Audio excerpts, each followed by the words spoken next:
I was gonna say, depending on what happens, I could easily see him being on a scouting mission against those bones we fought. Stupid. He's not through them once without anyone noticing. Yeah. Clearly, he's in there and going after more bones. Clearly. Right. Okay. Y'all ready? I am ready. Yep, I'm getting tabletop sim loaded And up. feel free to reset all your likewise. shit. Likewise.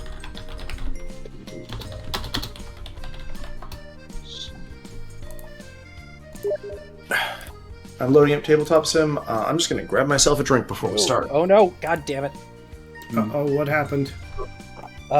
Nick went online just fast enough so that I was mid-click, so I accidentally invited Graham to game. Oh, I mean, he probably won't join. Yeah. probably. What is this? I can't really imagine that he would jump in on something like that. Where did you send me the invite? I did now. There it is. All right, I'm grabbing some water. I can't help but notice there was a big white box. Yeah, that's the GM section for the next one. See. You will also have to deal with me fiddling and bringing things out as we play, considering I set up mission 5, not 3. But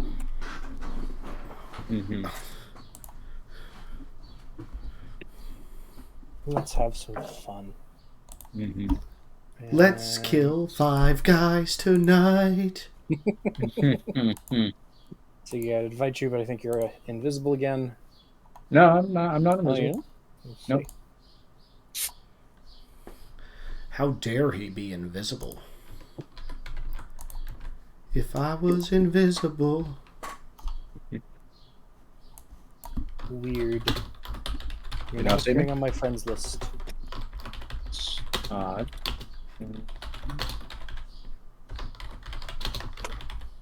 It says you're offline. Hmm. Are you invisible? Is who invisible? What? I was invisible, but Oh no, I have There to it is. Okay, rearrange now my I see you. sparks.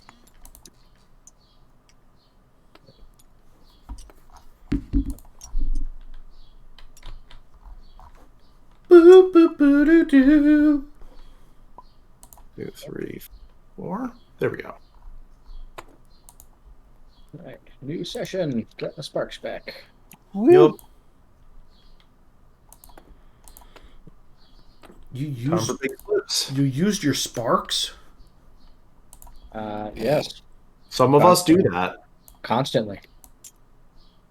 I thought I gave you some of my sparks to use. this will actually be very interesting because you're all, I think, a little bit above rank for this one, but there's less of you. Yep. Oh, interesting. All right.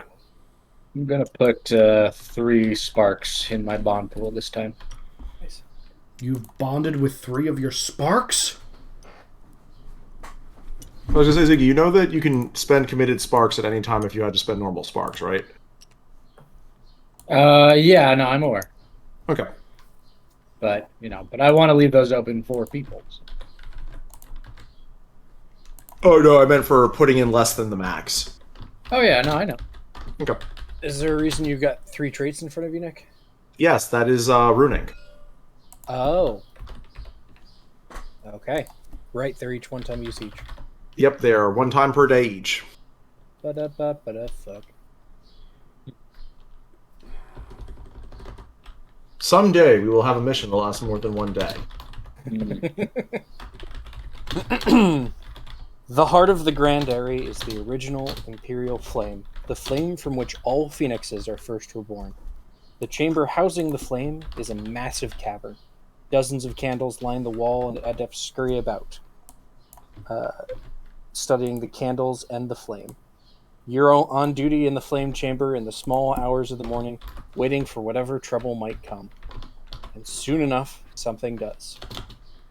Cinder, the elemental marshal, is studying a wall of candles when something happens. He collapses to the floor, twitching and shaking. Chronicle? Are you alright? Running over, but I don't have any medical training. The only person I think who does is me. Yeah. So Mm-hmm. Mm-hmm. blargle, hargle, blargle, blargle. As you guys get close and try to assess what's wrong with him, is I'm fine. Some smoke comes out as he coughs, and he rises to his feet. Through the Imperial Flame, I'm connected to every active area. Someone has just connected a new area to the flame. Oh, I just that's- wasn't expecting it.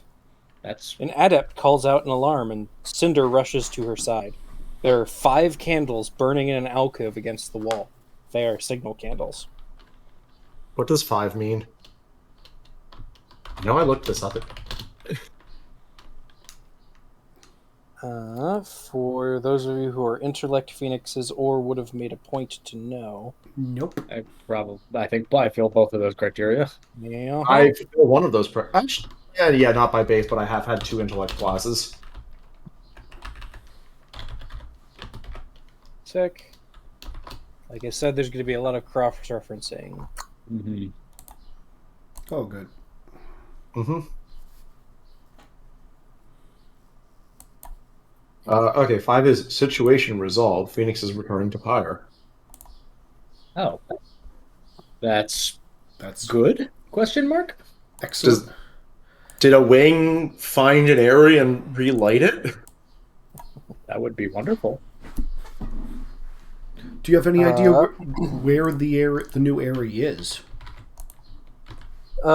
Cinder stares at the candles for a moment and wipes his hand through them, extinguishing all of them.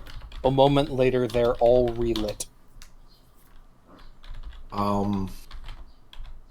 Those of you who know candle codes know that this. So I think everybody except for Pout knows that that is not standard procedure.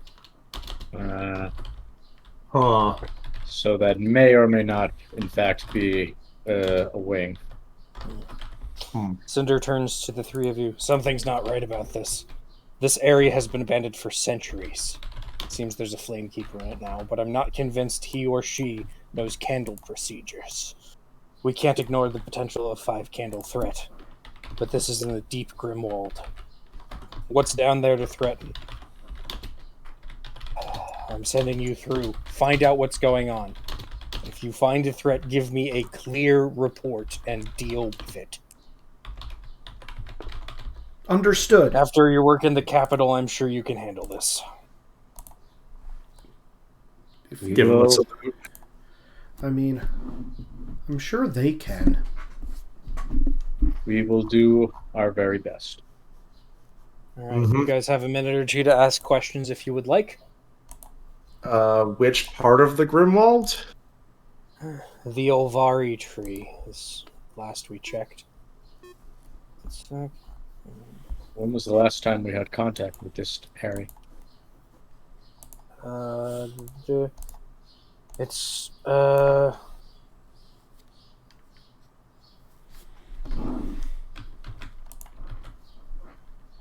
very long time since since the waning days of the Civil War. There was an internal dispute that cut off our access.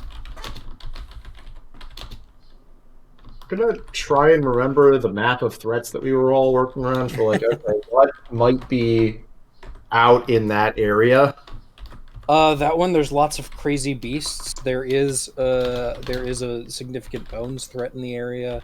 Not so many fallen. This is the place where lots of weird shit is happening that doesn't fall under, like, this is obviously fallen. This is obviously this is obviously like a phoenix threat. It's like a lot of varied weird things. What happened? Something was going bump in the woods. We investigated. It's a bear that's 12 feet tall. That type of thing. Yep. It was breathing lavender that also burned your skin for some reason. Right. So laughing. Gotta ask, do we have any maps? The Grimwald is dense. Actually, yeah, Olverica is where you guys would generally be headed, as far as I know. Which is in an area we don't have we haven't had contact with for some times due to lack of candles and an area location. It's under significant threat from bones. Hmm. Watch with perfect reflexes. Do I have time to dash quickly check to see if there are any maps to stare at before coming back? Yeah. Okay, I'm just gonna try and use scouting plus that to have, like, there is a map in my head at all. Mm-hmm. Legit. Any other questions with your last remaining 20 seconds or so? What kind of? I'm just gonna hit a 10. I think. What were you asking, Izzy? What kind of humor do they like there? Should I pack anything different? I do not believe there's anybody alive there that we know of. Well, the area was alive if the candles got lit. Well, that remains to be seen. I'm not sure. I haven't been there in a few centuries. And if they have a good sense of humor, it'd be tough to believe it. The flames are aligned. You ready? Go. Oh, I see what you did there. Going through first. All right. Oh. I'm escaping the puns by going into the fire. Yeah. Chronicle will follow. It's a rough Oh, sorry, Pout. What? I was going to say, I thought it was funny, and then dive in. It's a rough transition. It's a rough transition, especially painful and disorienting. When your vision finally clears, you find yourself in a ruin. The floor is covered with rubble, and rain pours through the collapsed roof. The walls are covered with vines and moss, and the racks that should hold weapons are empty. The Imperial flame is burning behind you, but it's not the roaring bonfire you're used to. It burns fitfully, and it seems like it could gutter and die. A young woman is sprawled across the floor in front of the hearth. She wears an antlered headdress and a dark cloak edged with bright red feathers, and she has a large red candle clutched in one hand. In spite of the rain, the candle is still lit. As you regain your senses, you can hear screams and the clash of weapons in the distance. Seems like someone's here. Hello? Yes. Kreko, see what's wrong with her. I'm going to see what those screams are. I'm gonna try and stealth that. Okay, so I've got one person doing stealth. What's everybody else's initial action, please, before I resolve any of them? Chronicle will examine the person. Okay. And Pout? I forget. Can I make a spread with death to see if there's, like, the scent of, I don't know, death, killing, murder, blood in the air kind of thing?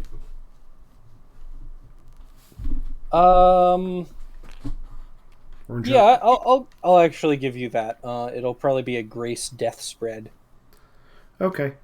But anyway, so you know, we're gonna do Nick first. Just tell me what your spread is and what your specialties are. It sounds like you're trying to stealth around.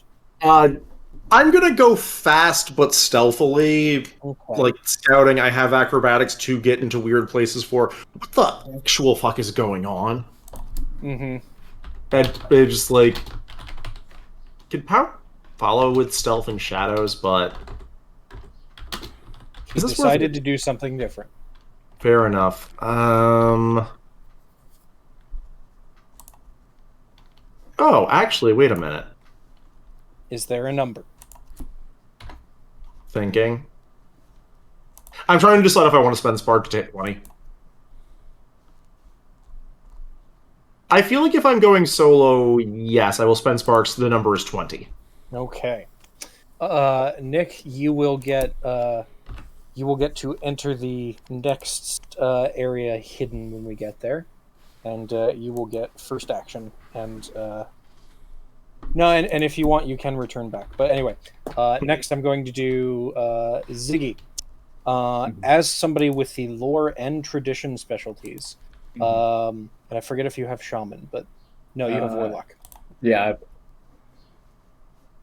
You recognize her cloak and headdress as a raiment of a shaman of the Olvari tree. So some things you know about the Olvari. So the Grimwald in general, the largest denomination of tribes are called trees. Individual tribes are kind of called branches. The Olvari tree is one of the largest nations within the Grimwald. Olvari translates to people of fire, and they have always revered the spirit of flame.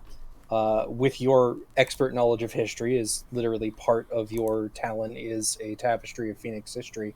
When the Phoenixes came here, the Olvari declared them to be the avatars of flame and sided with them, helping Phoenixes in their initial conquest of the Grimwald. They have always been the staunchest supporters of the Empire in the region. They also helped enforce imperial order, in particular, actively suppressing the use of shamanistic magic. Suppressing. Okay, so ally, probably. Good. Mhm. What She state is- what state is she currently in exactly? She is unconscious. You don't see any signs of injury. If you would like to kind of analyze her state of being, it would be an intellect spread. Okay, sure. Never mind. You've got the healing specialty. So a quick. She's clearly growing weaker. You're not entirely sure why, at the moment, but it seems like if she keeps losing strength at the current rate, she's going to die within the hour. And I don't seem to see any cause for that. If you would.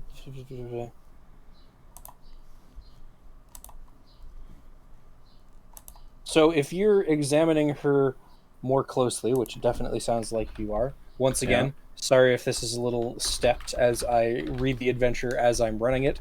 Yeah, you know what? Give me an intellect spread. Okay. I'll do. I think I can use a grace card, right? Yeah, I can use a grace card and a skill. And I will So- give you tradition on this. Okay. Let's see. So intellect spreads. I'll do seen this before because I probably have at some point. Mm. And let's say you can only use one trait per spread, right? No, any number. Traits, remember, break the cap if you can tell me how they apply. Oh, And I'm going to go with, for you specifically, because of your backstory and your origin, you've probably actually seen this before when you were immortal. Because it is clear... Sorry, what was your total? I was gonna use commander as well, just to Yeah. So that's 3, 6. 7, I'll give 8, you another and card then- on that too, because both of those traits don't count against the cap. I mean, I only have the one left, and it's not really helpful. It's another. We're trait, not in so- combat. You will just draw back up. Oh, I thought you could. I thought you had to use all the cards in your hand before you could add them to keep adding them to a spread. No? Well, no, yeah. That is correct. You do have to finish the spread before you get to draw back up. My mistake. Yeah. Okay, so it'll just be this then. So, I can throw another one at you if you want it. Sure. Yeah. Power from pain. Okay, that adds what? 1. Okay, so that's 9. So with the tradition, that'll be 14.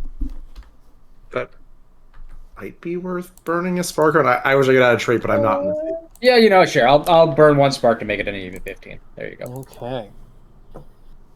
It is clear the Imperial Flame is... yeah. Oh, I forgot. I have thought coil, so I'll just use that to add 5. Yeah. Oh, so 20. So 20. Okay. In that case, it is clear the Imperial Flame is fading and will soon go out. There's maybe 1 hour left. At this level, it's obvious the red can... Oh, yeah. The woman on the floor performed some version of the Flamekeeper initiation rite that binds an adept's life force to the flame. Either she didn't have enough phoenix ashes, or she didn't know every step of the ritual. Whatever the reason, the flawed link is consuming her spirit. The red candle is made from the remnants of a number of signaling candles, which would explain why the Grandary perceived it as 4 candles. It cannot be extinguished. The red candle, however, is the key. The shaman had already bound her spirit to the candle in some strange variation of the rite. thus her spirit can't be fully committed to the hearth. By destroying the candle as part of a ritual, a phoenix can. You can gain a huge bonus to trying to heal her. Is there a downside to destroying the candle? It will. So it depends. So also with that 20, Ziggy, there are basically two options if you want to keep this woman alive. The first one is to sever her connection to the flame. Okay. This will keep her alive, but it will make the Aerie go out. She will survive. Option 2, which is more difficult, is to strengthen her connection and stabilize it, so the flame will stop bleeding off her life force. I'm gonna try that one. Okay. All right. So This that's is a grace spread. perfect. Okay. Let's see. I will ask if I can assist again, since I am here. I actually potentially have a stunt to assist this, but I'll see if Wash lets me do it. Okay. You did want to run to the next room, so it's going to be a little weird, but we'll see. So you I also can said use... you were going to go fast, so anyway. Okay, so I can use shared strength to make one intellect card a grace card. Mhm. So let's do this, the intellect here. I'm going to use savior because of course I am. Yep. Your spirit's specialty does apply here. Excellent. Let's see. I can't. Oh yeah, I don't think I can use another intellect card, unfortunately. If it's a trait, you can. But yeah. Well, it's for the savior one. No. Yeah. Oh no, this is not a trait. No. Let's see. Yeah, I don't think exorcist applies here. Yeah, no, exorcist does not apply here. Let's see. But that's currently what, one. And you know that if you if someone, you or someone else, destroys the candle as part of the ritual, it will add a huge bonus. Yeah, I'm not destroying the candle. Can I offer to be a bloodworm and give some sparks to help this, or am I, since Ziggy is the primary? Unfortunately, you cannot. He's the primary, so you can't donate sparks. Okay. Yeah. Let's see. So it's 10. Let's see. You said the spirits adds 5, so that's 15. I'll spend another spark to do thought coil to bring me up to 20. I'm not sure if what I might try stunning to add will help at all, because it doesn't matter until we hit 30 now, right? Yeah. Sometimes 25 matters. Yeah. Well, 20's currently all I can do at the moment. So. Wash. A stunt to help in. Hunter's not there, but disturbing insight. She's been pestering Chronicle for the past week about what was that black flame? What are all these Flamekeeper rituals? All stuff that, as a forceful, was not taught at all, but having gone over this recently in the week because of that disturbing black flame. And what just happened. Triggers a memory about some part of magic. I'll tell you what. You said you're at what now, Ziggy? 20? Currently 20, yes. Okay.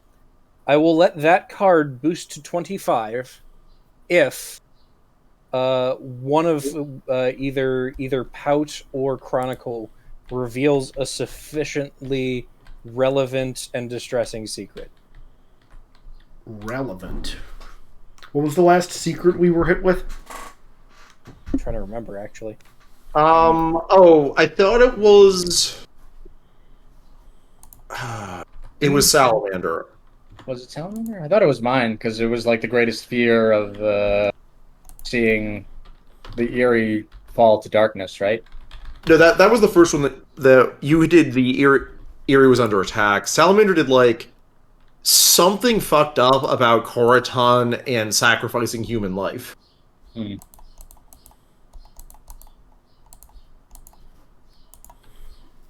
haven't actually had to use the card to get that power that often on the card. But I feel like you guys can come up with something sufficiently fucked up. Probably.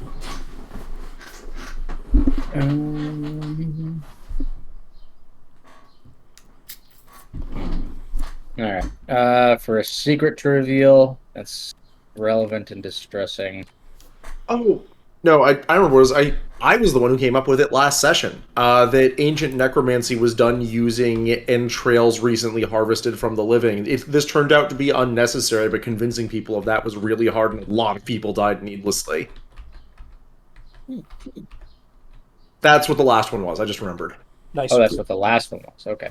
Yeah, that's what the most recent one was. All right. Let's go with.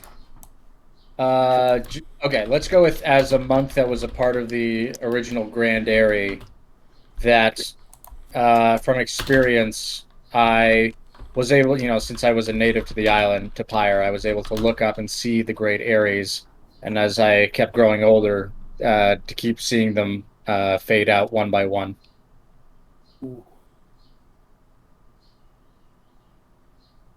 It's just kind of a lean over and like do all the healing stuff and the ritual and being like, again. You're not just gonna let another one burn out. Yep, that is what drives him. So that'll be 25 then. Okay.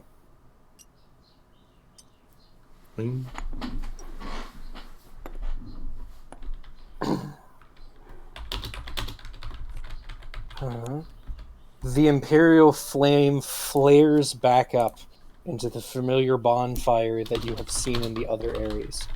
The shaman, presumably, stirs and blinks her eyes a little bit. It seems like it'll take her a few minutes to fully recover. As you whispered as you whispered about your resistance to let another flame disappear into the night, she'll just look up and say, "They're here. The Reavers in the night. Please help us." Do I know what that is? So, Nick, Yep. you had scouted the next room. Yep. Everybody's going to get this in a minute. I know what it is. I might be forcing Ziggy to burn a spark to tell everyone now. What is it now? What? Which thing? Oh, wash. I was about to read the intro for the next... Anyway. And also, I think, unfortunately, this card goes away now, Nick. Yeah, no, I'm with you. I think that one actually was less disturbing than the prior. You'll never find out Pout had a Donald Duck penis. The first thing that you see is the trunk of an ancient tree protruding through a shattered wall. It must have fallen in the chamber decades ago. The vines and saplings have sprung up around it. The fallen tree serves as a sort of makeshift barricade. You see a dozen people huddled behind it. They're Grimwald tree folk, but not an intimidating bunch. You see a child, a craftsman, and an old man. There's a single warrior. He's currently falling on the floor, blood flowing freely from his chest. You hear a final bloody sigh and the rasp of the blade dislodging from bone. Then the killer comes into view. He wears the decayed robes of a warrior, gray-green and tattered. Underneath you glimpse armor. It's in the Grimwald style, but too heavy and ornate for the tribes of the current age. His face is sunken and desiccated with darkness in the empty eye sockets. A mob of grisly figures follows behind him. Fresh corpses of Grimwald villagers, risen and eager to kill for their new master. How did you... So, Izzy, I'm sorry I kind of skipped over your spread there. What did you end up getting? I'm assuming it's irrelevant. I had a 10 plus my death specialty. Mm-hmm. So probably 15. I don't know. Assuming the specialty applies. Okay. I'm going to say that one of these two enemies that I am about to put into the play area, you count as exposed for your first hit on it. What does that mean? It means it has -2 defense. Cool. Shit, where's the monster deck? I'm putting myself in the middle of where the fighting is, next to Pantsless Pete. Good man. I'll put myself. I guess me and Ziggy should be over here. Sure. Yeah. Because you guys, Ziggy, I'm going to force you to spend a spark to send a telepathic blast to the wing of what just happened, and assuming the woman's stable, you need to get here now. Sure. Just checking their health levels quickly here.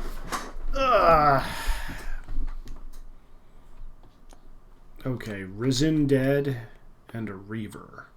Mhm. Is it the Reaver I have the bonus against, or the Risen Dead? I was going to go with Risen Dead because you specifically wanted to use the death specialty. That's perfectly fine. That means everything is going to have Brutal incoming. Oh boy.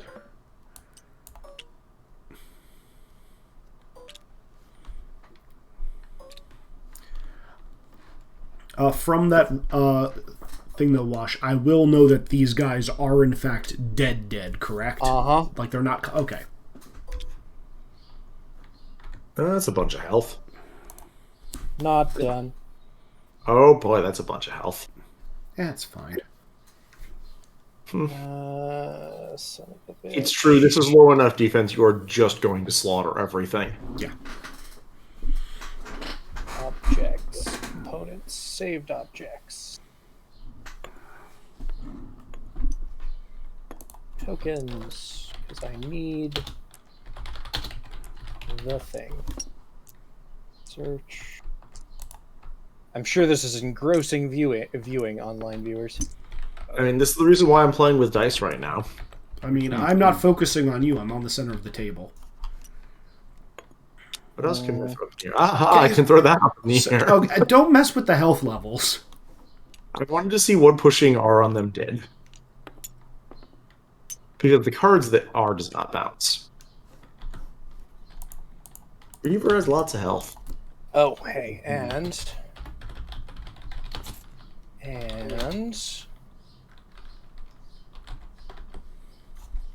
search. Plan amongst yourselves. Okay. I mean, Oh, we have some innocence. Crap. Yeah. you know, It's gonna be tough. maybe we can't use just Fireball. Okay, dumb question. How many? Excuse me. Is it one Reaver, or does each health level represent a different... It's one Reaver. Okay, but each of the threes, I'm assuming, is a different Risen Dead? Yes. Oh my, that's a lot of innocence. I have to kill all those innocents? No.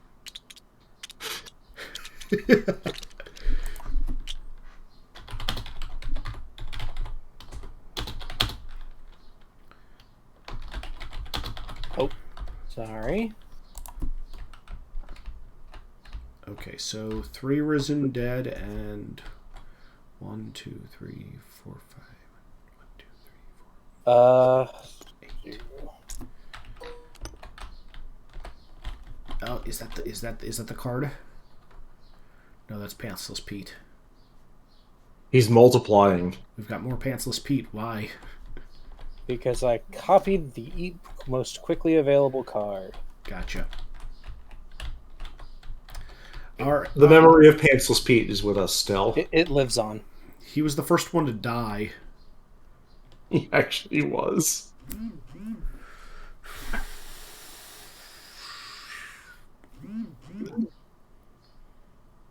Okay, I forgot I could do that.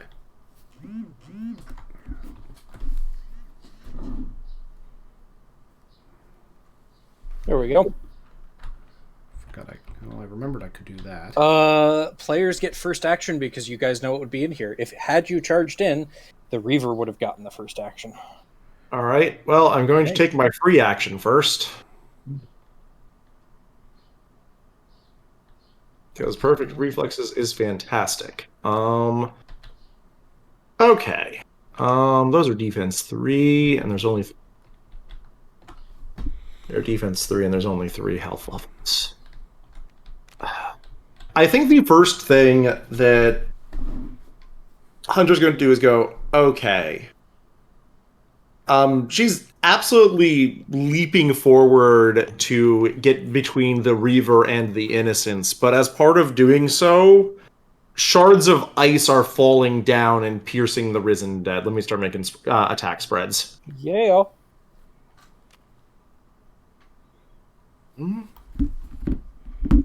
So they are defense 3. Well, here is a knock 2 health levels off of them spread. So that's attack 9 for the first attack. Sorry, I'm just getting reference for their cards here. Mm-hmm. Here we go.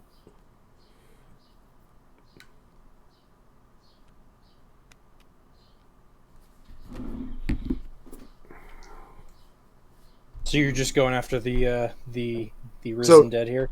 So first I'm smashing them with ice, and then I'm using a second spread to finish killing off the Risen Dead and just standing in the way of the Reaver getting to anyone else. Okay. Let me just think. But as the Azicles crashed down, I did a second one that did another wound to them, Wash. So Okay. they all get done. Yeah, Hunter runs forward and starts buzzsawing through the zombies. Yep, just Icicles crash, and use this for a different thing. Then she's going to look at the Risen Dead, just point her talent at it, go, come on. Try taunting it, but also her eyes are briefly going to flash, and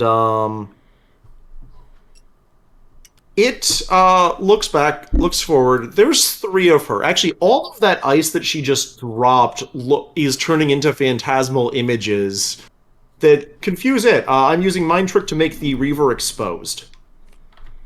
Okay. And that was the free action. Mm-hmm. Do we want someone besides me to take first real action to smash also? Do you want to go Ziggy or should I?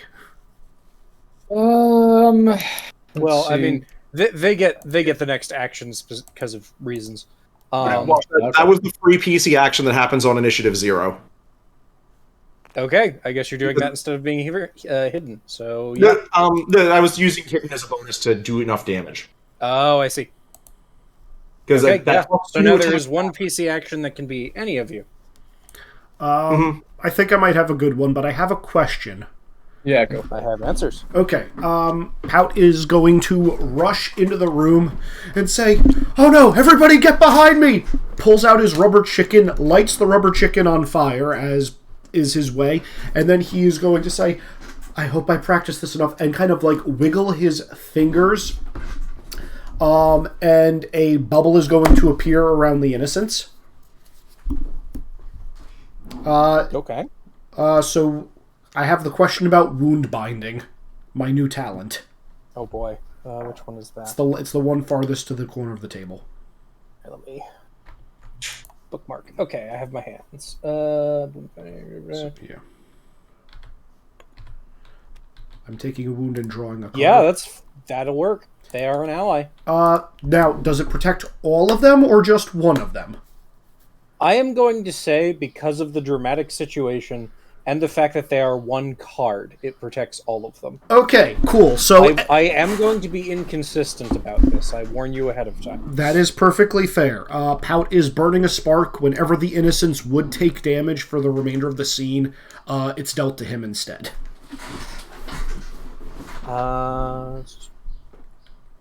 I have to burn a spark to do yes. that. Okay, yeah. It's one to set up and one per wound. Got it. Yeah. Okay. So Pout is going to look around, and as he's throws that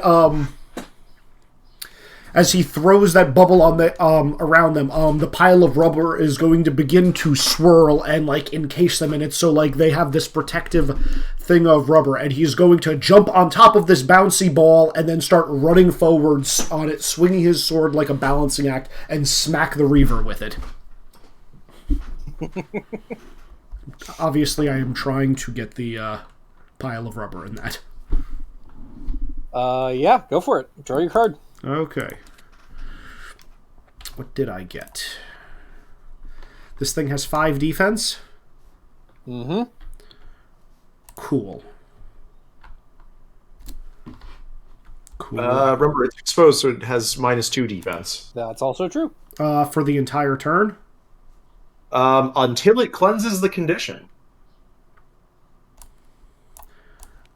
I don't know when that may happen, but there's no end. They are exposed until they cure it. Okay, here's the first spread. Is this 4? So that's a spread of 9 to hit it.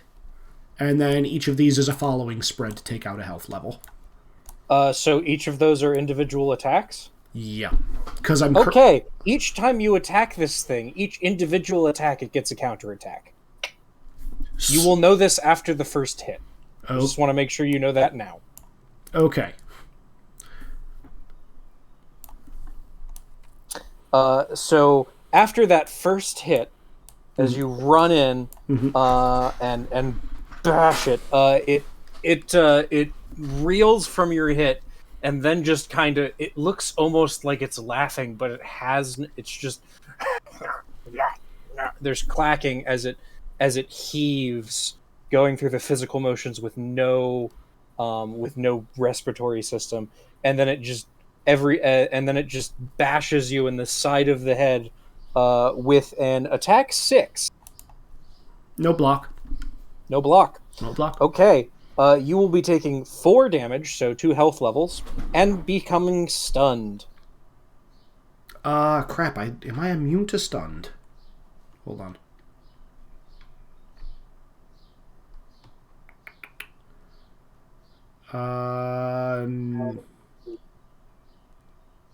I am not immune to stunned, it would appear. I mean, it doesn't hurt you that much in this particular instance. It makes it so your limit on spreads is -1 until the end of your next turn. Oh, I can keep attacking? Yeah, you're going to take more hits every time you do it. That's perfectly fine. Okay, so the first thing got rid of one of the 4 health levels. Okay. I'm going to steal that. Mm-hmm. Next spread is... Well, shit. Those were great cards to draw, just not right now.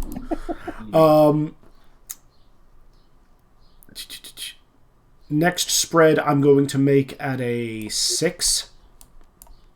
Okay. So take out a level 4 and then take out a 10.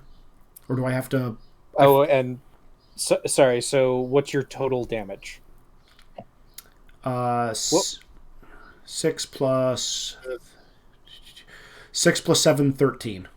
13 minus 3 is 10. Actually, hold on a minute. And I'll throw it. You are at -1 cap card. Yeah, Izzy, your combat style is 2 cards normally? No, So it's 3. That's the one you're using? I only have 1 combat style. Yeah. That says strength/grace 2 cards. Oh. Yes. So you have a maximum of 1 card per attack right now, unless there are traits. Okay, so hold on. I will use another 4 then. You know, I didn't expect this to be the Izzy hard counter that would get stuck. Yeah. I was going to say, as soon as you have counter attacks every time it hits, that is the Izzy hard counter. Yeah. All right, so what's the play here, Izzy? I'm gonna wait at this point until you figure out what you're doing with your 1 cards. Yeah. Because I have a handful of traits is the thing. 9. Traits will break the 1 card cap. I know, but they're not. But they're not getting me past the 10 HP, which I'm trying to take out. So this one will be brutal. I will take out a 10 health level with it. Nope, brutal has to be the lowest one. Brutal has to be lowest one. Uh-huh. I would not have wasted the 4 then. Oh well. I will take another 4. Actually, I will throw Vengeful in that as well, which I believe gets me up to minus 3. 3 plus 5, 6, 7. So I take out 2 health levels. Very nice. Is he going to counterattack again? Yes, he is. Attack 6. Take it. 2 more health levels gone. Draw. You have 1 left, I believe. Yep, which is exactly where I want to be. Okay, I'm picking these back up and adding them back to my hand. And let's see. I will then throw a strength. 1, 2, 3, 4, 5. Plus that is 9. His HP is that, so that's 6. I will throw another 3 at that. For a grand total of 4, 9, 12. 12, which is 1 short of the 10 health level. I know, but I'm getting rid of all the 4. I'm getting rid of all the 4s. Oh, is the 12 after his defense? Yeah. Well, no, but it's still brutal. That's true. Mm-hmm. All right, there they go. Yep. And he counterattacks 6. Cool. Here's a defense. 1 part on defense, is he? It applies to your defense spreads too. Cool. Oh, and yeah, I'm a seasoned veteran. I know how to immediately inflate a balloon animal between us to get me the fuck away from him. Defense 5. Excellent.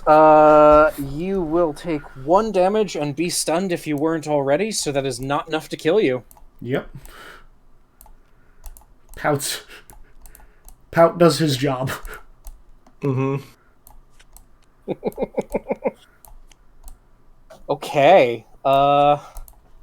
I'm still stunned, correct?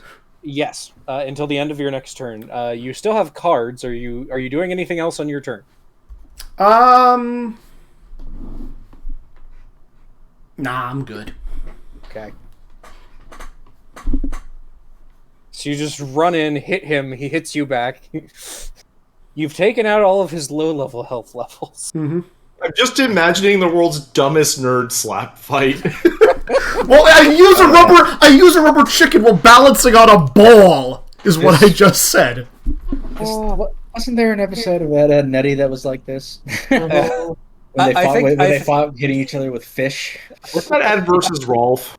Yeah, I think right. it's a pretty even back and forth, and you're reeling from this boxing match, and in the reason he pushes you away at one point by just knocking the ball out from under you, and then you trip him, and then he's going in to crush your skull with the shield while getting back up, and then you just do the inflatable animal thing and bounce away.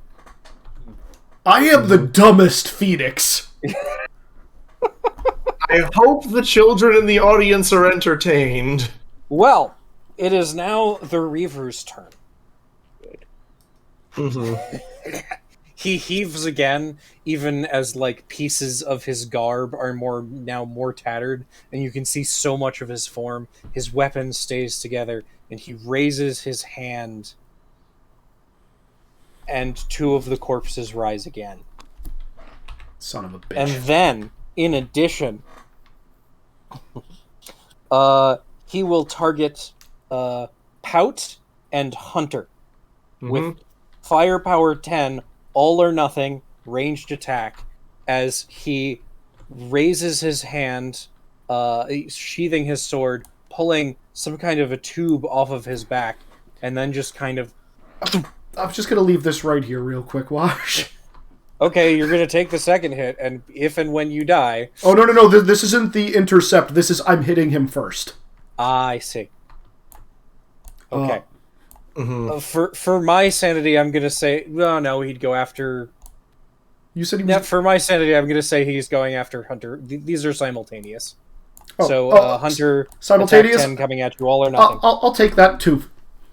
Okay, so are you just taking both of them? I'll take both of them. If he survives the first hit, he'll take both. Yeah.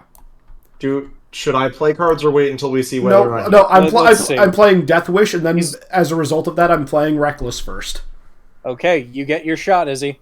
Yep, so I will drop this 2. Because I can only make an attack spread of 1 now, correct? You can only make a defense spread of 1 now, too. Oh, I don't give a shit about defense. I know. So let's see. That is currently... He's got 210 health levels. Yep. Oh, fuck. The last health level can't be dealt in Brutal, can it? Correct. Forgot about that little detail. Oh, well. Is his defense still at 3?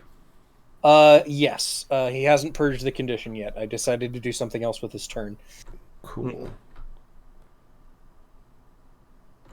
Well, I do have Killer Instinct, because I want to go for the Jugular. That works. Yeah, so that's a total of 12. And, let's see, he's got 3 defense. Mm-hmm. So I need to hit 23 from 12, so let's burn 11 sparks. 1, 2, 3, 4, 5, 6, 7, 8, 9, 10, 11. Fuck you. So your total's 23? My total is 23. Brutal. Sorry, I'm just gonna check that. So you get, what, 4... I get 4? 5, 6, 7, 8, 9, 10, 11, 12, and then you added an 11 spark. Yeah, that checks out. I do one thing. I do it very well, and then I die. Because you killed him, he does not get his... homeboy didn't even get a turn.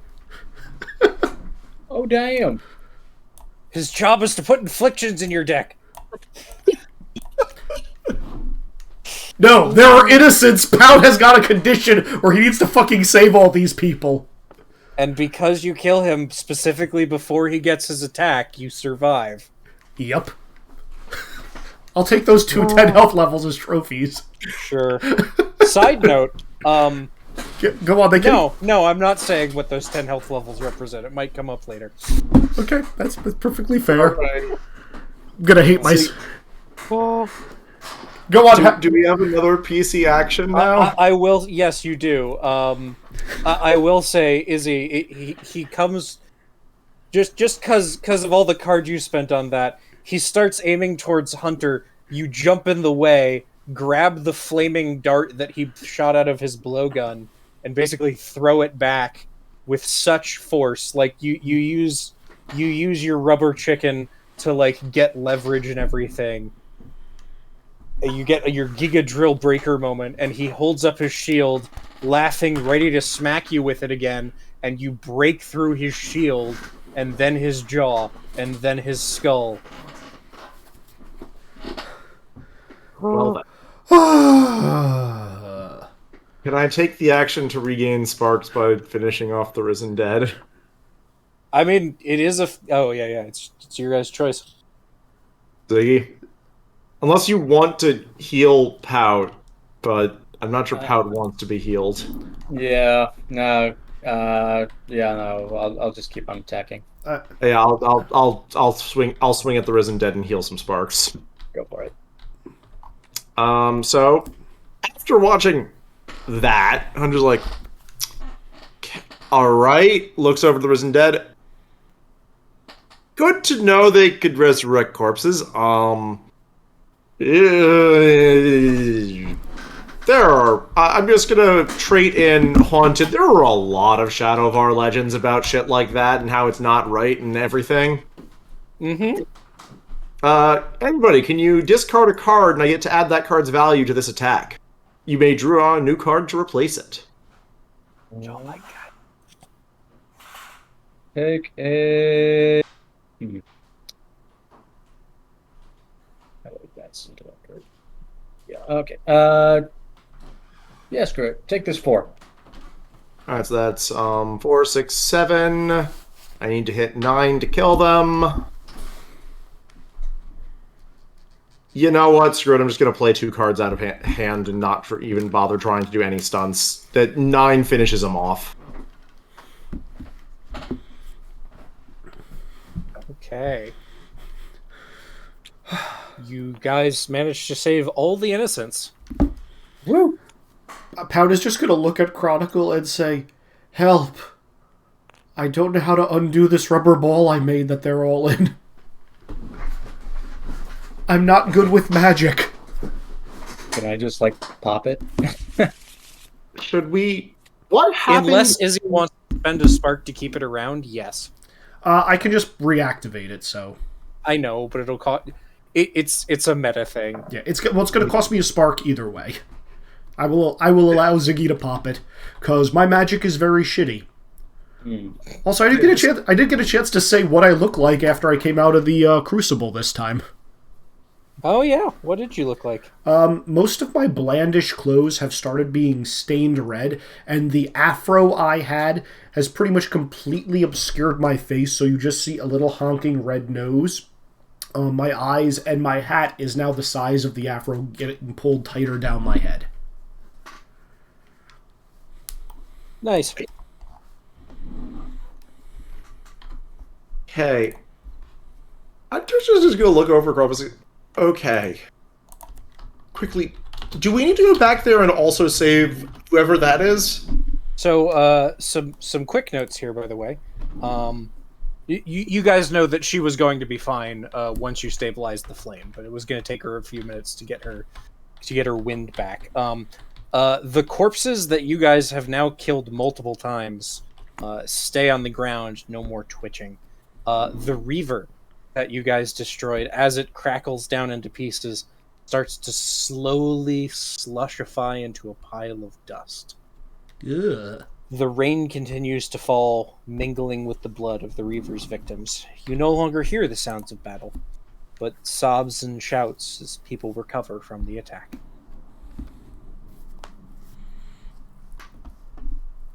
Is everybody Do? Is everybody okay? Yep. Are you guys all right? What happened?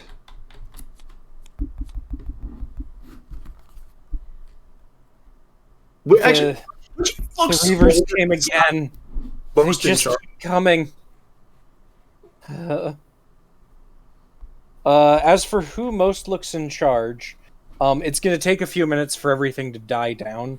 There's kind of three people. Again, there's kind of three people, I guess, of note, if you will, that the others are kind of looking to at various points. There is the person you guys saved in the other room, who, once again, as Chronicle knows but may not have shared, looked like she was a shaman, so kind of a spiritual leader of the area, very versed in knowledge and rituals of spirits of nature and things like that.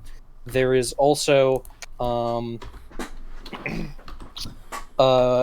male. He is 6.5 feet tall, full of muscles and scars, and a battle axe, who will kind of come in from the rain with some blood on him, but not his own, as far as you can tell, who is angrily looking around and just kind of huffing and puffing. And also a young woman with a lean, athletic build and lots of tattoos, covering the left side of her face, who the families are kind of looking to for. So they're looking for the guy with the axe, if they are scared physically. They are looking towards the person with tattoos on their face if they're attending to more practical concerns. And they are looking to the shaman you guys saved if they have more spiritual / looking for their center. If that makes sense. Okay. I'm going to go talk to the one who's tattooed, but as she's heading over, I'm just like, "Don't worry, we'll be able to fight them. Ugh. We just beat those two this fast. We'll figure out what's happening and try and make these people feel better. I'm just gonna play inspiring." Okay. Do I need to add more to the spread, or is that enough? I'm gonna say you can make a grace spread to kind of make a good impression on everybody if you want. Sure. Inspiring definitely counts as a 5 right now. Sure. Can I use resolve for this? Yes, this person who jumped in the way, blew a bunch of stuff up, is completely undaunted by any of the risks. I think Traveler's slightly more relevant, but yeah, I'll let you have a 5 on this. All right, then let's see here. So that's 15. Izzy, partially I'm because it involved. makes sense, and partially because I'm cranky at you for killing my guy before I could give you guys any afflictions. Your next major spread, you will still count as stunned for. That's But perfectly. after that, you'll shake it off. That's perfectly fair. Can I now heal one health level? Yeah. All right. Wash 21 on inspiring people as they are recovering from this, and Hunter slowly makes her way towards the practical leader. Okay. She'll kind of notice you walking up. Is anybody else going with Hunter? Or I'll let Hunter do her thing. I'll hang back and eventually go over and talk to the axe guy. Okay. If everybody wants to talk to somebody else, I'll put some hard 5 to 10 minute timers in place just so we keep moving. Sure. But how's that sound for everybody? It seems like we have 3 leaders and 3 players. Okay.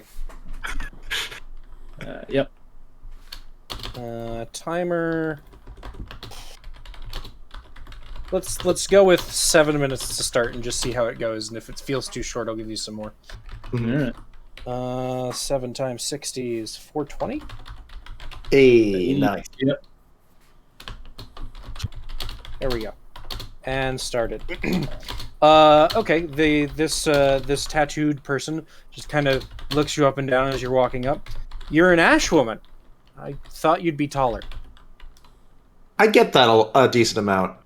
Ash, either way, I am Hunter with Dawn Command. We got your message that you were here, but couldn't decipher it. Oh, I guess Rin did something right, huh? Oh. By the way, describe 2 other interesting things about her name. You will find out soon is Trig, and she is a scout. She's got a bow as well. Well, given what she just said, I think she is very tall and very wiry. Nice. Probably the nearing 6-foot level tall. Volleyball player. Mm-hmm.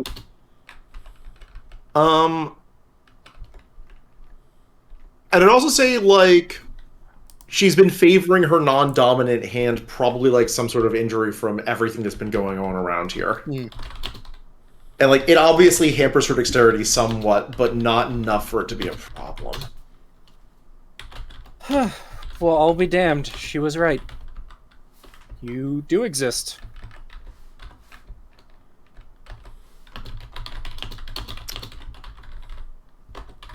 I feel like I might have been in your position a month ago. Or 2 months ago. I don't know whether to be worried or reassured by that. Well, either way, if we all survive tomorrow night, then this will make Rin very happy. Okay.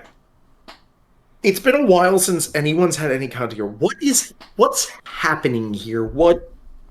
That was bones, probably? I'm not sure.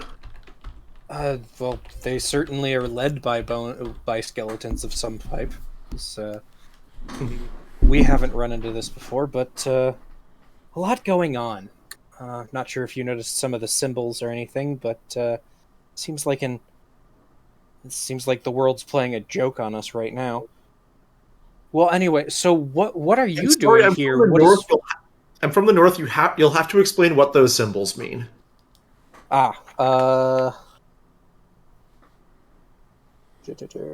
Book. Flipping pages.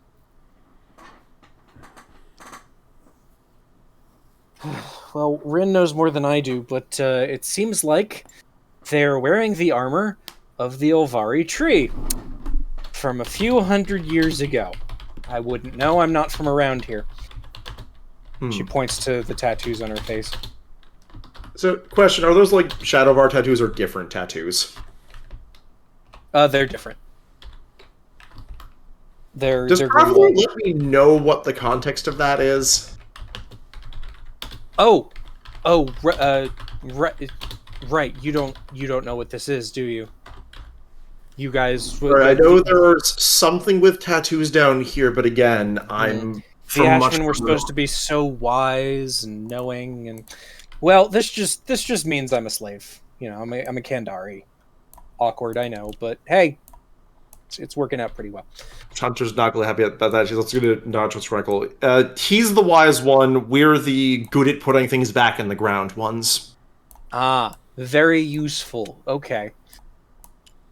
I'm glad some of you are here. She's gonna kind of reach out and pat you on the back, with and then wince because she accidentally used her dominant hand. Chronicle might also be able to help you with that.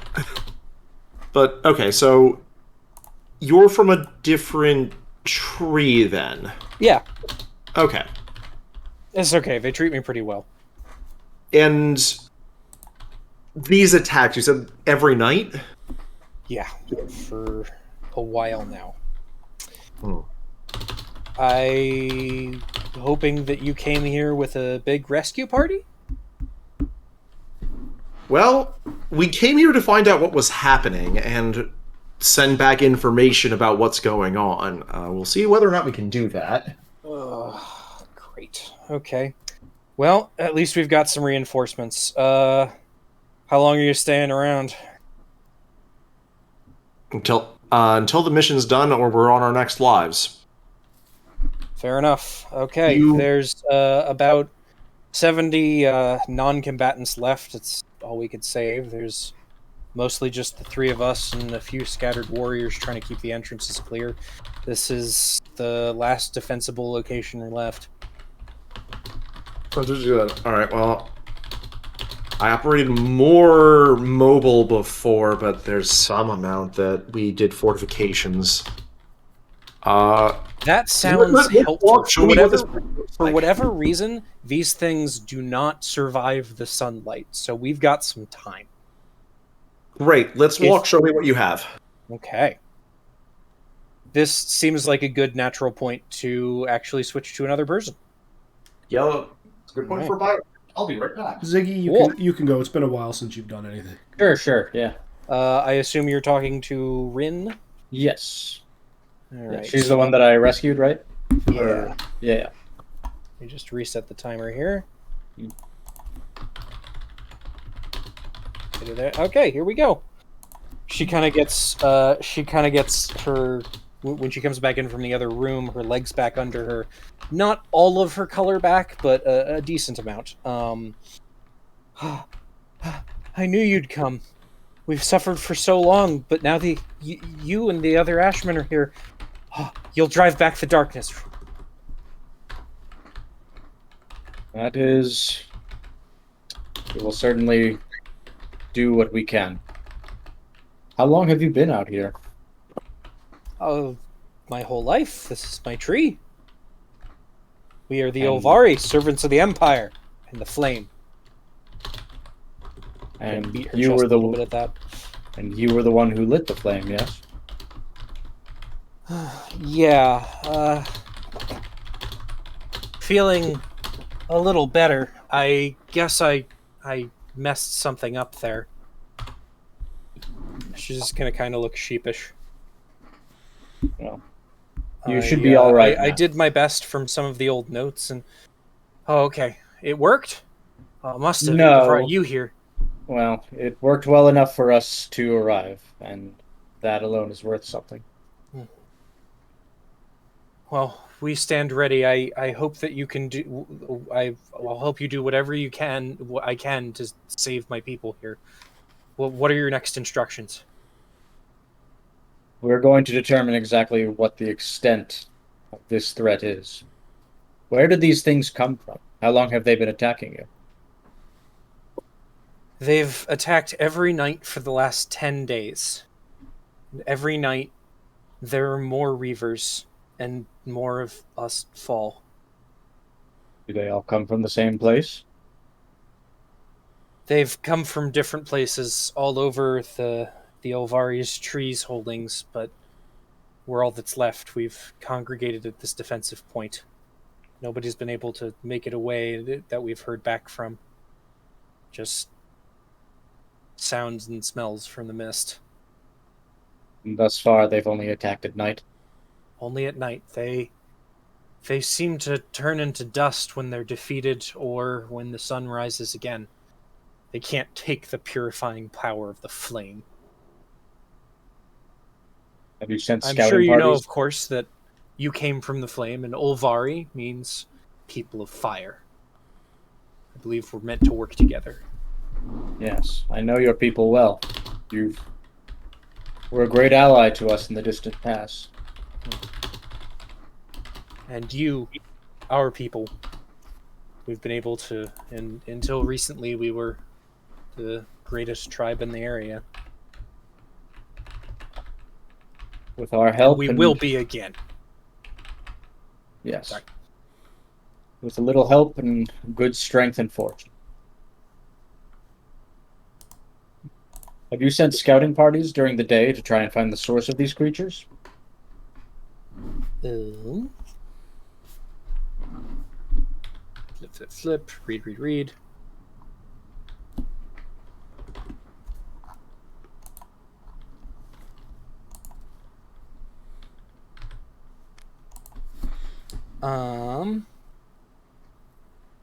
Hard to say. They come from all angles, but they do tend to stretch. And she just kind of points at the map. They more of them come from west than any other direction.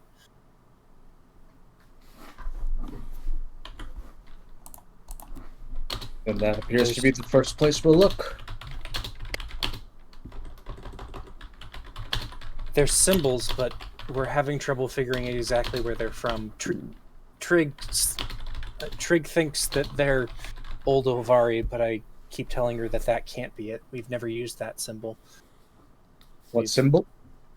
On the Reaver's equipment, and she'll kind of hold up a now damp piece of paper with some of it, with a copy of it drawn on. Do I recognize the symbol? That would be an intellect spread. Luckily, tradition and lore apply here. Hooray! Intellect spread, you say? As would being from the Grimwald, but none of you are. No. Let's see. This, and I do have seen this before. Let's see. Seen this before, I think, also, especially because it sounds like you've studied the Kandari culture specifically for some of the reasons that they liked phoenixes. Yeah, that I'll let that be a 5. Okay, so that's 5, 10, 12, 17, and here, I'll burn one more spark for thought coil, so that'll be 22. 22. Okay. With that information, you take this damp and slightly blood-stained piece of parchment, and the Reaver's equipment and symbols were that of Kandari warriors from the time of the Grimwald conquest. And the risen dead chanted archaic Kandari war cries. The Kandari were rebels and bitter enemies of the Olvari. This area was located deep in Kandari territory. It was placed here after a particularly powerful Kandari chieftain was defeated to prevent uprisings. It was abandoned following the Civil War and must have been destroyed by the Kandari. You know that a number of Kandari chieftains were entombed in barrows, but you don't know their precise location. It appears that the spirits of the Kandari are ill at rest, wish to attack their old enemies. Well, with you and your companions here, I know we'll be able to defeat them. We will see. But at the very least, we have a heading now. Thank you. You're welcome. We stand ready, and we will follow any orders you give, sir. Do the attacks last further in the night, or do you expect it to be finished this evening? They'll be finished tonight, but there's always more. The next one. That at least gives us an opportunity to head out now. The more time we have unmolested by these creatures, the better. That seems like a good cut point. Mm-hmm. And also, Good timing. yeah. Vassal Izzy. Tell me when you wanna go, Izzy. I'll go. I'm ready. All right. So I will wander over to the grizzled man with the axe. Oh, sorry. Before we do this, one more thing. Ziggy, what's one more thing you notice about? One or two more things that you notice about Rin is descriptor. And Sure. Izzy, you will get the same chance with the warrior whose name is Orex. Okay. Let's see. He has she has very long hair, like down to her knee, like yeah, down to her knees. And I'll say really big what do you call them? Really big like owl glasses. Oh, cool. I like it. Yeah. Like some Torani level shit. Yes, yes, yes, Okay. yes. Sorry for interrupting you, Izzy. Let's go back to that. Sure. So you said this guy's name is Orax? Orex. Orex. Orax. Correct. And he... Did you say He did you say he's carrying... He's got a battle axe. He's 6.5 feet tall and made out of muscle and scars. Hmm. He's got his armor is torn, and he is ignoring half a dozen minor wounds. Yeah. What is his most dramatic injury? His most traumatic injury, he's got this cut that's right going over a gash where his eye should be, and he's trying to hide it behind a helmet to not look weak. And it appears that a lot of the younger folks are like coming to him for solace. Like he is the big brother / grandpa figure that like they know they will be safe in his arms or in the general vicinity of him.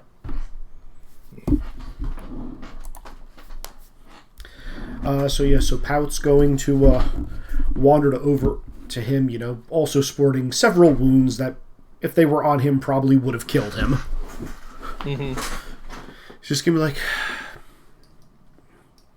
seems like you've been fighting the good fight for a long time. Yes, I have been. Where were you? Why weren't you here sooner when our people were dying? I'm sorry, I can't save everybody. I've tried, believe me. But there's always more death. And Pout's just gonna have a forlorn look, kind of like showing up on his face as he turns back to him. Do you know what it's like that no matter what you do, how hard you try, you can't save everyone? I've been living it. Well, as long as you're surviving it with those you care about, that's what matters. Well, that's why you're here, right? To help all of us with the divine flame, avatars of the sun, or whatever that crap Trig and Rin talk about, like like the sun shining directly out of your ass.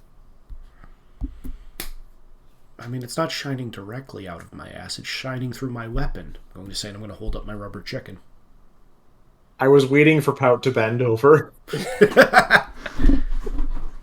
He doesn't go that far.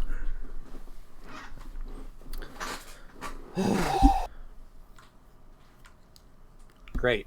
This is great. If I couldn't see your injuries, I'd think you were mocking me.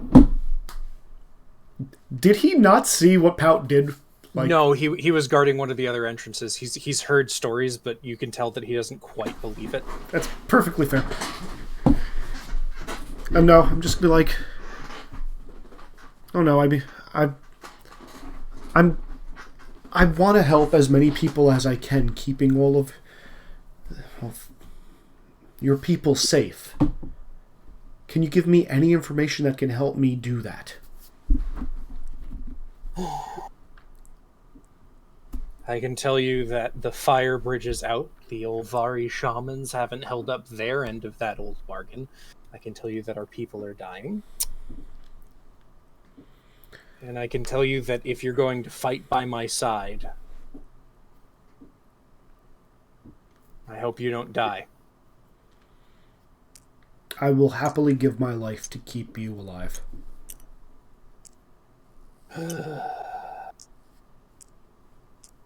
Don't do that for me. Do it for some of the kids, women over there. I will do it for all of you. Let's not get ahead of ourselves. No, there's still much evil that needs to be fought in this world. Believe me, I know. I know what it's like to fail to save the ones you care about. And for some reason, I was brought back. And ever since then, I've been able to resolve my past failings. I was able to take out the one who's turned immortal that slaughtered my people. That's haunted me all my days. And rest assured, I will make sure that no harm comes to you or your kin, so long as my body draws breath.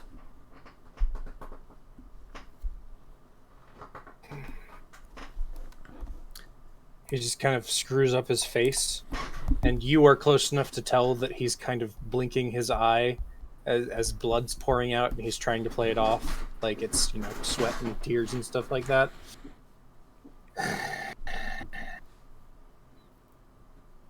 Damn it, I hate it when this happens. I like you. Now you can't die. It's okay. I'll come back. You, friend. You're gonna have to teach me that trick someday. It's not a trick I can teach, but if you want to see a trick I can teach, he's going to say, and he's going to pull out a couple of cards to try amusing some of the kids in the area to help lift up everybody's spirits. Okay, that's a grace spread if you want to. Does it count as fear? Because I'm trying to make them not think about that and just think on the lighter side of things. I think unfortunately that's mostly causing fear. Okay. How about? Although this is a great time to kind of segue into the next section if you're okay with that. Okay. I mean, I would make the spread to leadership to put everybody into a better. Oh, leadership. Seat. Yeah, leadership works great. Okay. Skill spreads are 3, correct? Yes. It's going to be 2 because I said that the stunned would affect the next relevant check. Oh, I thought it was only attacks, but that's fine.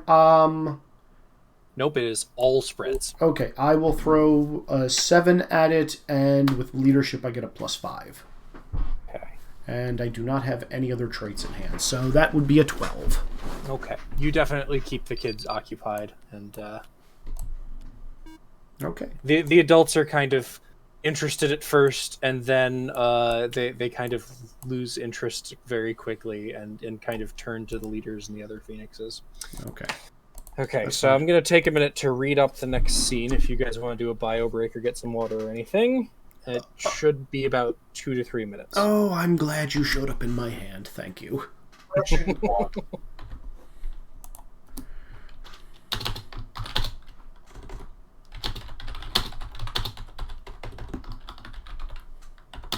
Yeah, but you guys have slightly less than 24 hours until the Reavers come back. Okay. I'm gonna bio break. Yep.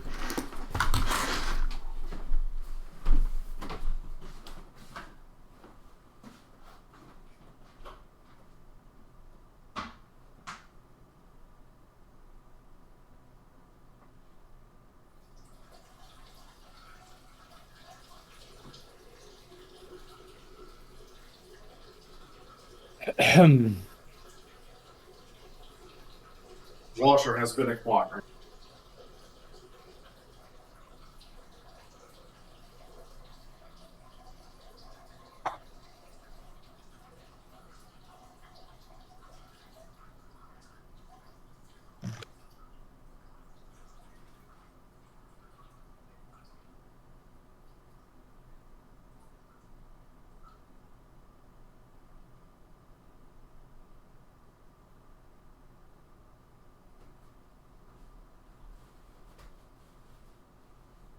I assume everyone else is on bio break or just being quiet.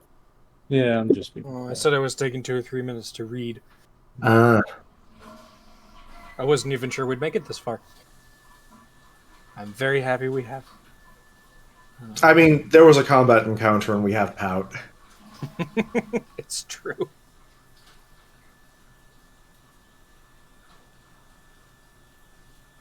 Okay. So what are you guys? What's your guys' plan coming up? You can.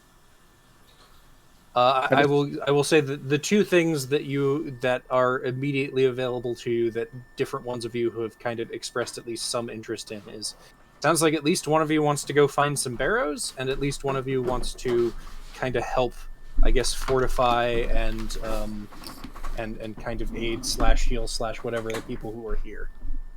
Once more information comes out about what's going on, Hunter has had the belief that these are problems caused by the unquiet dead who were not buried properly or revered, so she would be all for seeing if that is a way to fix this. Okay.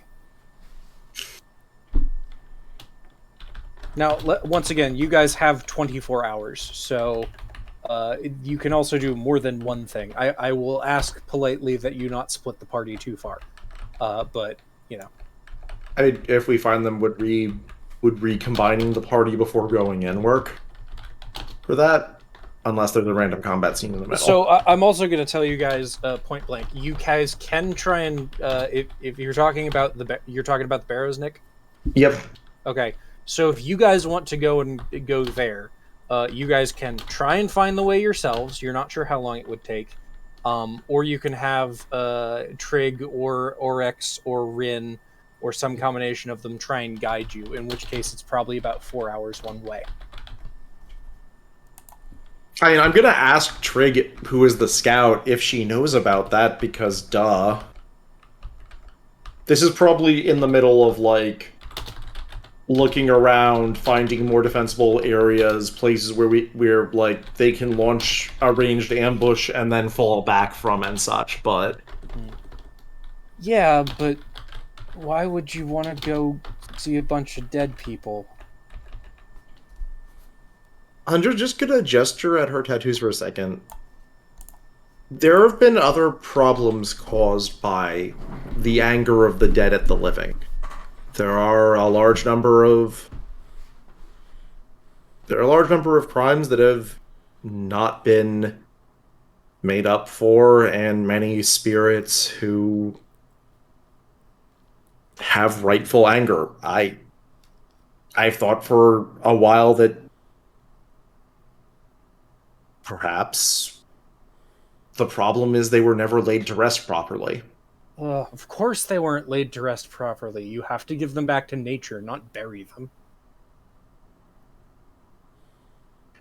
Different cultures, but just a nod. Well, we should work on defense, but I can't see how that would... at the very least, it's the right thing to do, regardless of whether or not it helps. Sorry, in regards to... laying them to rest properly? Fine. You want to leave us? No, I would ask that someone who actually knows the way to properly do so also come. That's me. Right now, that's only me. There were other people, but we've had to kill them more than once now, so... Oh. Let's make sure the next group has advance warning. I'm going to at least spend some time on scouting spread to find better vantage points, better ambush points, though, that like they could fight coming in. So I'm gonna make this simple for you guys. If you guys want to spend some time souping up the camp's defenses, doing so meaningfully will take about 8 hours. You guys can then, if you can convince some of these people to take you, would take 4 hours to get to the barrows. You have how long do you have before next sundown? You have 24 hours roughly until the Reavers come back, although it's probably closer to 21 or 22, or to 23 or 22 right now. So if we wanted to soup it up, get there and get back, it's minimum 16 hours? Yeah. Okay. I'll happily make a spread to help secure the area. Same, and like we don't need to sleep, right? So we can work through the night on that. These are so adding fortifying the area, which admittedly I'm sure Cinder would be happy if you guys managed to preserve this place. Of course not. Why would it be explained? Each of you can make one freeform spread. So you basically say what you want to do. I've got to look up this mechanic again. It's the first time I've actually had to use it.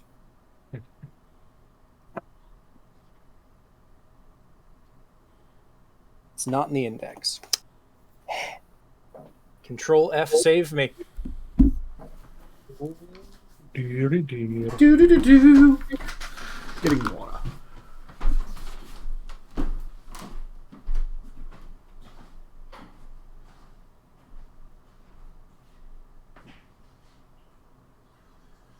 Oh, no, great. This is the only instance of the word freeform in the whole book. Really? Yep. Oh, Well, yeah. boy. Thanks, Control F. Okay. Huh. So I'm going to say each of you tell me what you want to do. I'm going to say these are probably skill spreads. And if you work in your specialties and all that stuff, you get your normal bonuses. I am very, very open to stunting traits and specialties in this particular thing. Each of you gets one spread attempt. Okay. All right. Can I go? Because I think I have a good idea for what I'm going to be doing. And also, we're going to be introducing a new mechanic called fortification points that features in this adventure path rather prominently. Basically, anything above a 15 will get you guys at least some progress. The better you do, the more you fortify the area. Okay. All right. So, first on stunting. Because I have a hand of cards. So, Wash, the first thing I would like to stunt in is Haunted, because boy is this reminiscent of how Hunter died. Oh, yeah. I'll let that be a 5. I'm being Right. very generous to my 3 Phoenix party. Also, anyone may discard a card and draw a new card to replace it, and I get to add that value to this spread. The card I discard? Yes. I will discard a 2 unless, Ziggy, you've got something higher. Discard. Remember, you two will get to instant drawback. Yeah. Yeah. I've got a 3. Okay. All right. So, how do I set this to 3? There we go. So that's that one. Second one that's coming in. Part of what Hunter's doing is grabbing their scouts, their ranged combatants, and anyone. Honestly, because of exactly who she is, anyone who is willing to put themselves in danger and call out a warning. And she's going to use some of the tricks that she learned from Mind Trick to make sure they hear what she says and are seeing the same things for the lessons of scouting and how to tell where an approaching enemy is and all that good stuff. Mm. Does that work for a stunt or is it a regular play? What was the trait name again? Mind Trick? Mind Trick. I'll say that's a 3. Okay. Then I have a 5. I have Jediing them to sacrifice themselves. No, I'm Jediing them to get them for, like, we are going to be at risk, but we're going to get back and save ourselves. That is fair. Like, it is how to notice something, not be noticed, and get the fuck out of Dodge. Mm-hmm. Okay. So that's 8, 11, 16, 20. I'm at 27.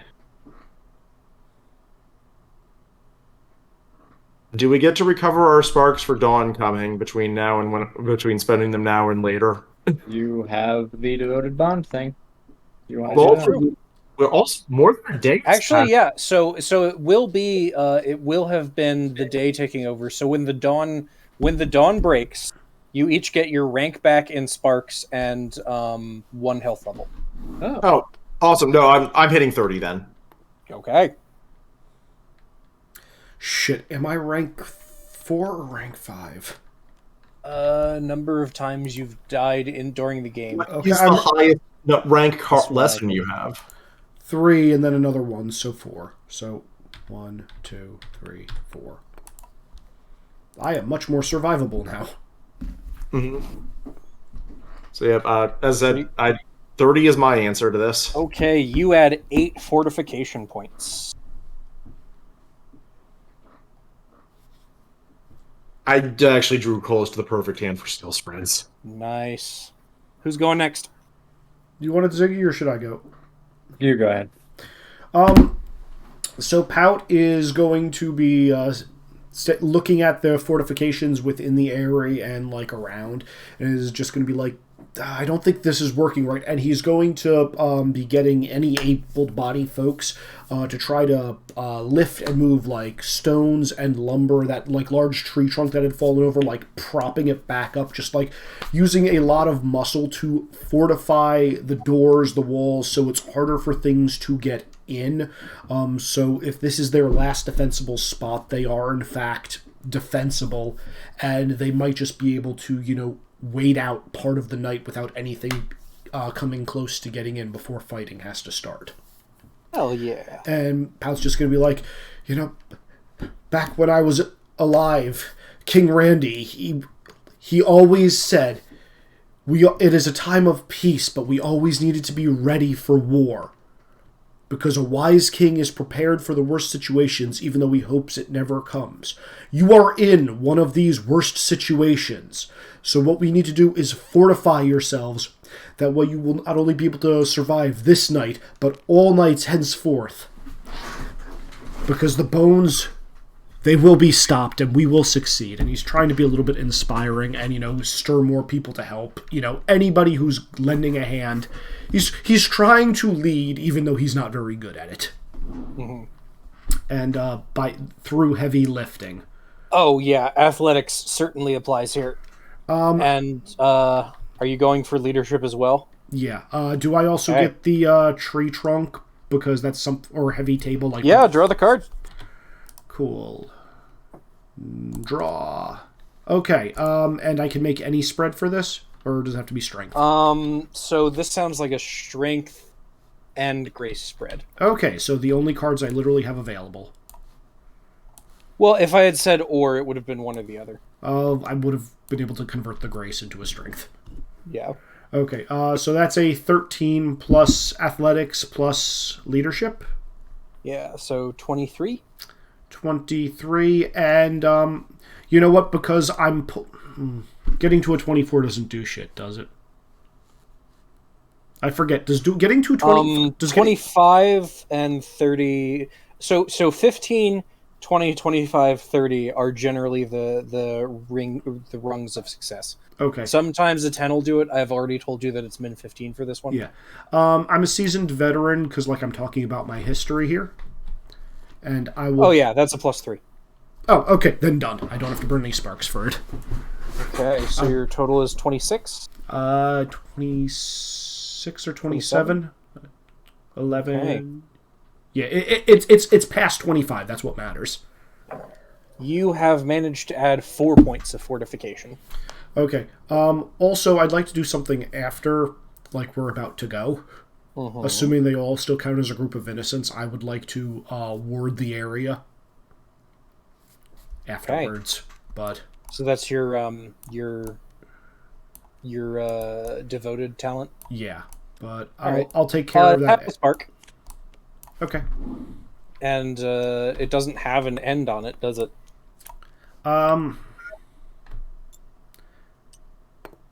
It says end of scene. I don't know if I was hoping this would just count as a fortification thing. I don't know if you allow that or not. It'll come up if all the fortification points are gone. Okay, that's fine. That's exactly what I would like. It will mean you can't use it on anybody else as long as it's on the innocents. I'm fine with it. I actually can have multiple people on him, but yeah, no, I'd rather keep... Okay, is that explicit in there? Then go ahead. You may burn 1 spark on your turn to mark an ally with a protected ward until the end of the scene. Whenever a warded ally takes wounds, you may burn 1 spark or wound. The thing is, I have to use a spark to put it on someone, and then I have to burn a spark to take their damage. But it doesn't have a limit on how many people I can put it on. I literally took it because I don't spend my sparks on anything. Yeah. That's really good for you. Yeah. Okay. Yeah, it is. Hey, Chronicle, Mm-hmm. what are you doing? That's a question. Uh, hmm.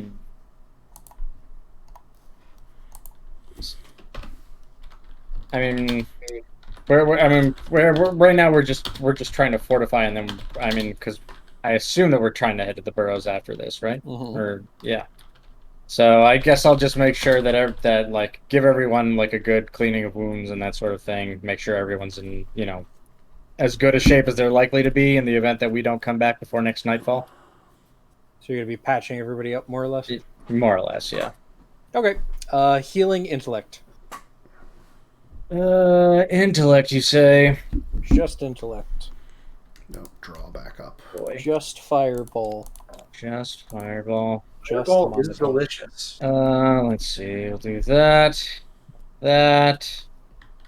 and a spark for thought coil. Don't really have a lot else in this situation, so that'll be 15. Okay.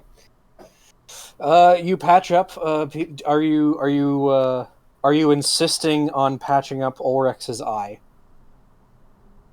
I mean, if he won't accept it, then I'm not gonna He's still press acting like it's not injured. Okay. Oh, if he's acting like it, then I'm gonna try and put my foot down. If he doesn't want me to heal it, that's fine. But if he's gonna pretend that it doesn't exist, then that's ridiculous. Okay. He'll let you take a look. Unless you're willing to take a wound, you can patch him up, but he's probably still going to lose the eyeball eventually. But you'll keep it from sepsis or getting infected or anything like that, and you'll take the pain away. Doesn't Okay. Ziggy having wounds, isn't that actively beneficial to him fighting? It I costs some mean, sparks having too. having one is fine. Yeah. So I'll take a wound then.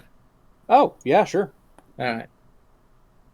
I'm gonna say because you took his extra. So normally with 15, you only would have added one fortification point.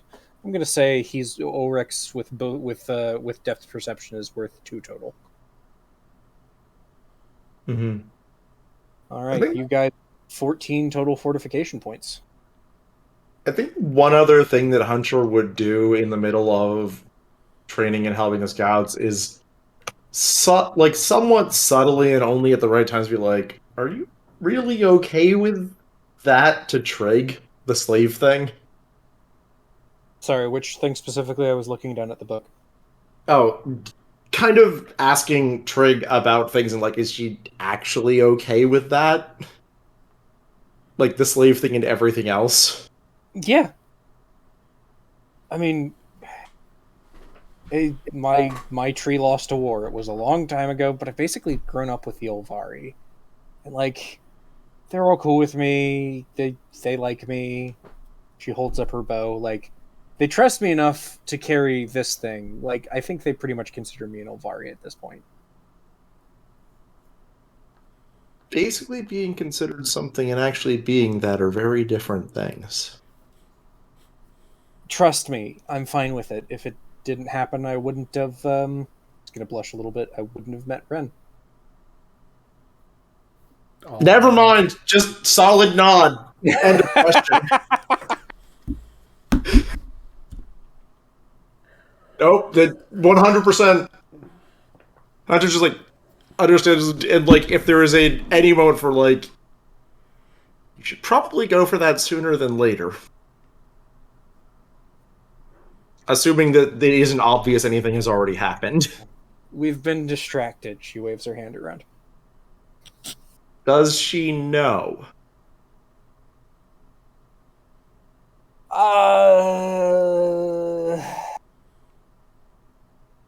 I think. Very serious look here. You should make sure she knows.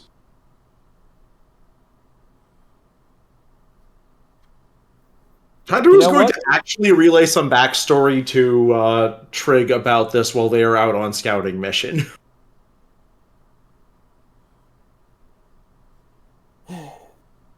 Tell you what, we make it through one more night. You can watch me break the news. Let's make sure you make it through as many nights as you have left as it takes to get to old age. Okay. We're gonna. I'm just imagining if this was a fucking Naruto scene, Hunter would like have the old man Jiraiya hair, and just like when she saw the blush, would be like giving a thumbs up with blood running out of her nose. Not the blood running out of her nose, but like the no, go do the thing. Yeah. Go do Anyway. the thing now. Don't let one of you die while the other one doesn't know. Okay. So you guys have fortified the area, and you're going to go to the Barrow next. Who are you guys taking? It sounded like you wanted to take Trig.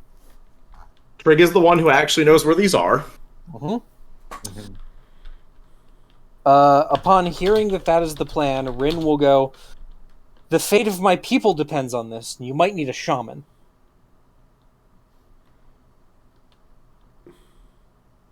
I'm just going to look at Rin. To which Ulrich walks up. "You've let our people die before. We can't lose our shaman either." How good does Rin look at not being stabbed? I mean, Rin is the one that you guys picked up off the floor after incorrectly bonding with the Imperial Flame. Poor judgment about magic does not mean anything about good or bad about not being stabbed. Unclear. You haven't seen her in action.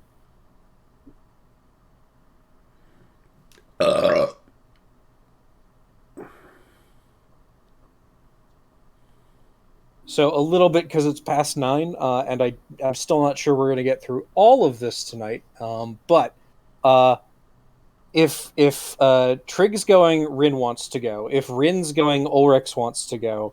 If you guys want any of these people to stay, you will have to convince them. I mean, I'm fine with taking all 3 of them. My question is, do they all count as innocents, or do they all count as individuals? They will all be assigned to you via the buddy system, 1 each. In Pyrean Chronicle, is she able to go? That feels like we're bringing the weakest link into a lot of danger. I will say, if Ren dies, the flame goes out. That is the reason why I'm saying this. Yeah, I'm gonna say she stays here. Okay. We only need Trig, right? So that's Who's going to try and convince her? It is a grace spread. Not me. Okay, I could. What does your grace look like, Z? Because you have spirits, tradition, and diplomacy, which sound like skills that are relevant to. We're going to perform a traditional burial rite. Yeah, that's fine with me. No, this is convincing. This is convincing Rin to stay. Yeah, to stay. Yeah, that's what I meant. Is convince her that we have someone who knows what the proper rites are, and that she needs to be here to tend to the flame. Yeah, I mean that's pretty much my argument as well. Is that whether she likes it or not, she has bound herself to the flame now. If she dies, then this place's hope dies with you. It's not on the list, but I'm going to say tradition will apply here because you have talked to her and she knows that you know at least some things about the Olvari because of your previous conversation. Okay, then let's see. So you're making it's just grace, and you have a +5. Right. So let's see. Do this. I'll do savior once again, just because again I'm trying to. I'm trying to act as to make sure that this person doesn't throw her life away. Because of how she views the phoenixes, that is a +5. Okay, great. So it's that, and I draw a card from that. Yeah, you're at 15 now. 15. Right, that doesn't help. And I'll spend another spark for thought coil. So 20. 20. Okay. Do you guys want Ulrich to come with or to stay here? I'm good either way. I think it might make more sense for him to be defending this place. But specifically, if you get 15 to 19, Rin will only stay if Ulrich goes. If you got a 20, you can choose who stays and who goes basically at will. In character, I kind of feel like, given that we're going to... So right now we're going to more... If Also, please correct me if I'm wrong, if I'm misunderstanding what's going on in this. We're going to the burial grounds of Trigg's line of the people here, right? Indirectly, but yes.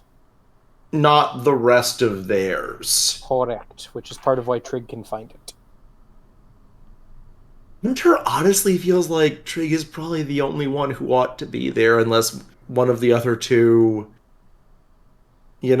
actually feels strongly about proper burial rites in these circumstances. And also not the Flamekeeper, because the Flamekeeper has other duties. This is a party decision, so I'm waiting for you guys to give me an answer. I'm saying that is what Hunter's vote is. I understand that it is probably actually mechanically better for RX to come with us, but Hunter's vote is that he probably ought to stay here. That's kind of my vote too, but Diggy? Sure. Yeah. Yeah, that's fine. Okay, so just bringing Trigg. Yeah.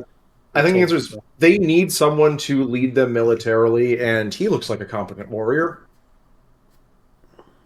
Okay, who's taking your scout for the buddy system? not me. I feel like it should be me, both plot-wise and mechanically. Legit. Hunter is definitely here to cheer on Trigg, but also... Mark it down in a way that you will remember it, please. Can I have car? We're gonna flip over Pamphlet's seat, and the flip-over version can be Trigg. Okay. Pout's just going to look at Orex and say, "You keep them safe here, and I'll make sure she comes back." You better. You have my word. Rot and die for all I care. We're going to be keeping the innocents alive. Make it back, okay? I'll be back. They'll be back. We'll all be back. Okay, you guys move out. The deep Grimwald is an untamed forest. The air is warm and moist. Little sunlight filters through the heavy canopy, creating pools of light amid the deep shadows. The forest floor is covered with moss and rotting vegetation, and you have to make your way through dense tangles of briar and over vast deadfalls.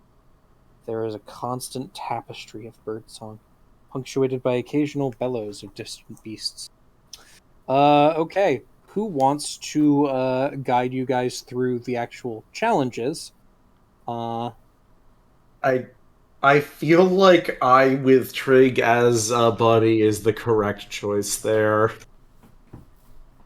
Yeah, so it is an intellect spread, or specifically called out by the book as a forceful, you are allowed to make it as a grace spread. Okay, great, because grace is what I got in hand. Scouting definitely applies. Alright, so we're going to start with scouting. Let's see here. This is one of those ones, so I will say that this is like the traversal spreads in the chant mission, where the higher you get, the less wounds as a wing you guys take traversing. Okay. Let's see here. So I'm at 5. That gets us up to 13. Okay, can I just stunt in Survivor for... Yes. Boy, have I survived a lot of things, and boy, do I know what looks like a good idea and a bad idea to get near. Yes. All Survivor's pretty fucking perfect. It'll be a... I need to stop... I will say it's a 5, but I'm going to start sticking to 3s, which is supposed to be the normal cap. Okay. Yeah. So that's 18. How much do we want to hit? Well, let's do this and see if I draw a good trait. So we're at 20 right now. I did not draw a good trait. Unless anyone has a card they want to drop for getting above 20 or 20. Nah, whatever. We don't want Death Wish. I was Sorry, gonna say, I missed the line where if Trig's leading you guys, you don't have to do this, but it sounds fun. I mean, I am happy to take all of Trig's advice if she wants to give it, because Hunter's also asking her about, like, her culture, what proper rites are, how we can do this correctly. Mm-hmm. Well, I got 20, so that's the answer for that, plus whatever Trig gives. Okay. So because you guys have Trig leading you, you guys don't take any wounds. What are the two things that Trig helps you guys get around? I'm going to put forth one, at the very least, unless one of you guys has a great idea. You guys run into, or almost, but Trig makes you guys stop and kind of duck down and go around. And, like, she shushes you guys a lot. And then when one of you gives her a quizzical look, she just kind of picks up a rock and throws it. And a 15-foot-long bear that's breathing some purple liquid jumps out onto it and just starts scratching. And then she gives you the run in the other direction symbol, and you guys get away with that instead. What's the other weird fucking thing you run into in the horror Miyazaki forest? I have an in-character answer unless anyone has a funny answer. I mean, The ROUSs. yeah, that's a good one. Yeah, the fire swamp. Yeah, the fire swamp. You guys actually have to kill one of the ROUSs. You avoid all the others. But as you guys kill it, Trig rushes forward with panic in her eyes and puts her hand over its mouth. As you guys hear muffled human words coming out of its mouth as it slowly dies. Well, that is unsettling. Trig, what was that?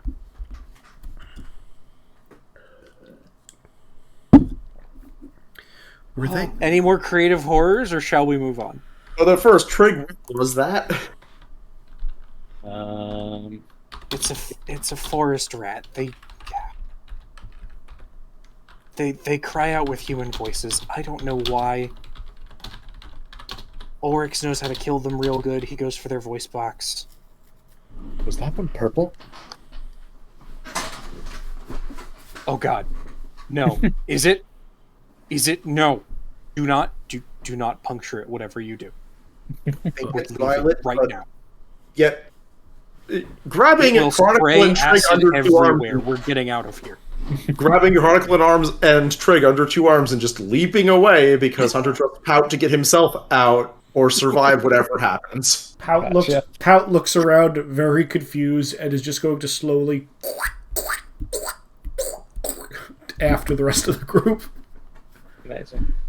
Oh. Pout, you see behind you as you jump away, a vine kind of reaching out as if it's trying to grab you as you jump away, and it snaps taut just a hair short, and you bound away. Yep. Okay. Just as 4 planned. hours later. 4 hours of this shit. The barrow is marked by 5 massive stone slabs leaning together to form a crude pyramid. A 6th stone has fallen away from the ancient monument and now lies on its side. This reveals a narrow passage between the standing stones. Trigger. Well, huh.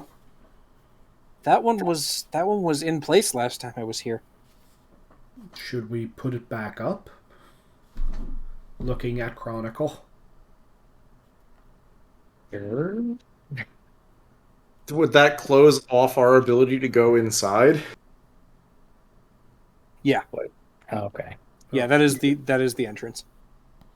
But if we cover it, nothing can get out. I was gonna say, can I use superhuman strength to, like, put it in a position where we can get in, but, like, it will definitely fall down and close if anything bad happens? Define anything bad. Fair enough. Okay, get it back to a more normal position that any member of this group could easily run outside and close with regular strength. You're gonna have trouble doing with regular human strength. Because Trig's here. Hmm. I'm gonna give you guys a little bit more information. Normally there'd be a check, but whatever. It's a DC 15, and you guys would hit it. I'm going to say two more things. There are clear signs of recent activity. There's tracks all over the barrow, and Trig and Hunter will definitely be able to pinpoint that it's from the last few days. It's recent activity. Do they have to look like some of them are wearing boots and some of them are skeletal feet? Something like that, yeah. Pout. Yes.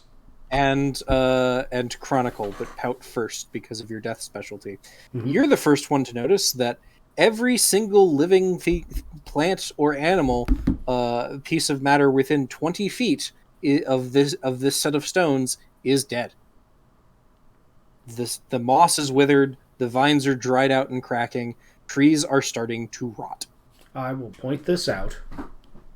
Okay, no, we definitely have to go in and see what the hell's up with that then, not just close the door and hope it fixes itself.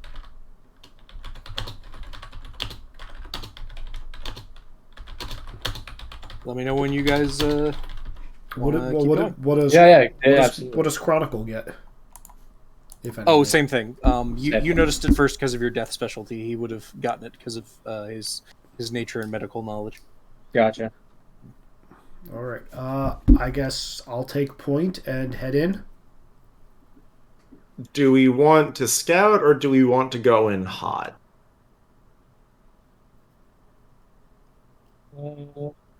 If you want to scout, you can, but don't forget you have Trig. That is actually a fair point. All right, Trig is also going to let you guys know because she's from the Grimwald, and also Chronicle would know because of tradition. These barrows are typically pretty simple. Odds are good that there's only one room down there, and it's going to be probably the burial chamber. Oh, well, never mind scouting then. So, In the midst of the wind, then. In the midst of the standing stones, a passage drops down into the earth. The temperature drops sharply as you descend into the barrow. The air is dank and stale.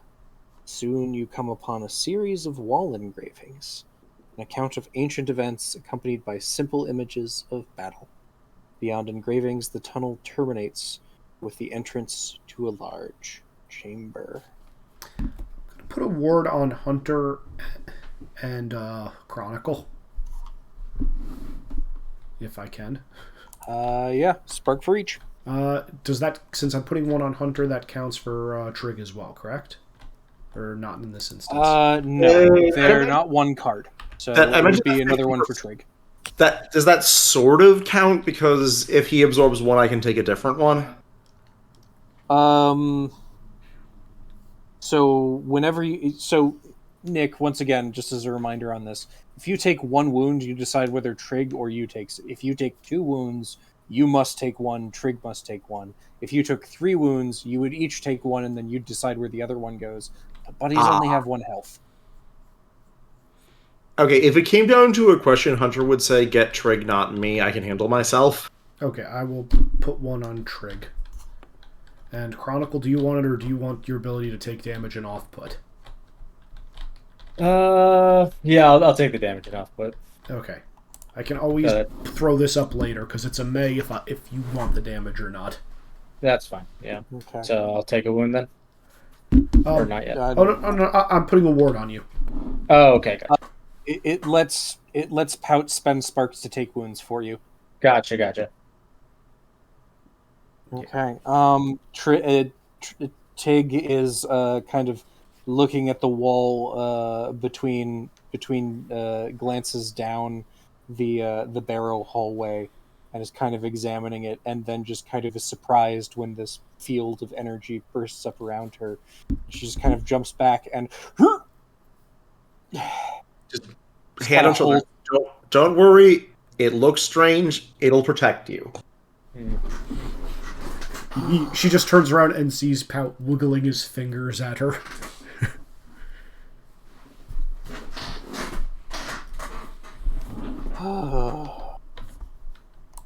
Okay. One heck of a story. Okay, we going? I will take point. If Yep. there's only one room. Pout. Yeah. Pout. I'll be second behind Pout. Yeah. And worth knowing, just so you know, Izzy, because it's called out specifically in the buddy system, seasoned veteran and Death Wish can be used to shift your mortal's health levels. To protect buddies. I figured because they counted as allies. Yes. Okay. I have both. think this is our marching order. Yeah. Oh. A Phoenix can discard either of these traits on their turn to shift their mortal's health levels to the right of their normal health levels. For the remainder of the scene, the mortal can't be hurt by an attack until the Phoenix is dead. Okay, how many actions is Pout going to get before he dies, though? Yeah, no, that's not worth it. It's better that I have the car to jump in the way and counterattack. Oh. I think the ward is good enough. I have Alright, I have you a guys very are- dumb build. Also, Wash, if I see anything stirring, I'm just going to immediately light my rubber chicken up. Okay. That does help because there's no light down here. Okay then, yeah. Lighting. And like I said, there's the foreboding passage, and like I said, there's lots of inscriptions and kind of pictures, not frescoes, like wall paintings on the way down. Okay. As you guys get to the end and peer through, I'll flip it. two things catch your eye when you enter this vast chamber: chains and bones. A web of rusting chains and hooks dangle from the ceilings, desiccated bodies caught in it. The floor is covered with the remains of Imperial soldiers, and to cross the chamber you must walk across the bodies of the dead. A withered figure sits on a great wooden throne set against the far wall of this burial chamber. Fine weapons are spread around him, and he wears the robes and antlers, and an antlered headdress of a tribal chieftain. At first glance, you see an eyeless corpse. But as you enter the room, pale, luminescent mist flows around the Barrow Lord, and through the mists, you see the shadow of a powerful warrior in his prime. I need to reset the torch here. Important clarification, are these like recent corpses of Imperial soldiers, or like Nope. there's a bunch of armor on the ground that happens to be Imperial? There's a bunch of armor on the ground that happens to be Imperial. Okay. Just important clarification. Chains. More chains. Chains and more chains. That's a delightful descriptor. Hanging corpse. Wooden caskets. Rusted weapon. And ancient shield. Oh, shit. I forgot to draw a card since I lit up my rubber chicken. And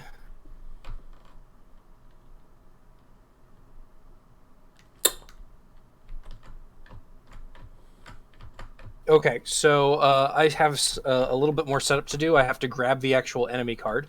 But so you guys know, the Barrow Lord is sitting on a small platform with enough room for two people to stand it if you can cross the field of bones. I don't like that. That's the idea. Mm.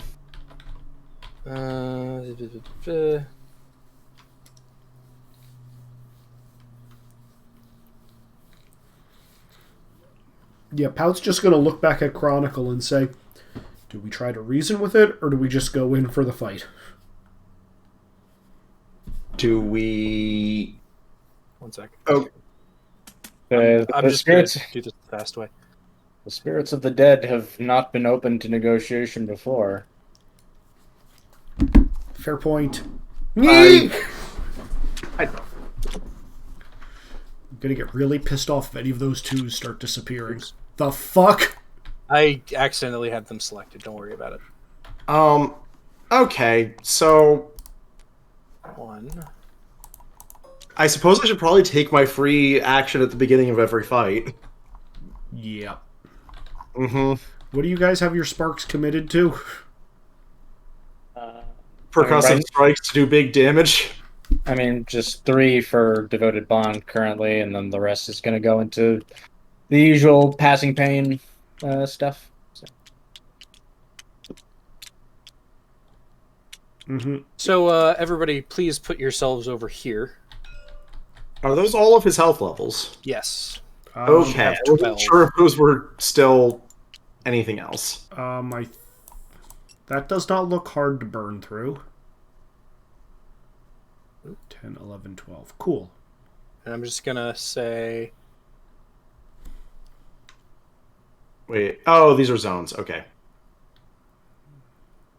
So this is you guys at the entrance. This pile of 3s is the pile of bones, and here's him on his pedestal, which can only hold him and 2 other people. Oops, you should not see that side. I'm gonna say the 2 is Trig. I'm assuming these are his health levels, not random health levels in the middle of the pit They of are bones. his health levels.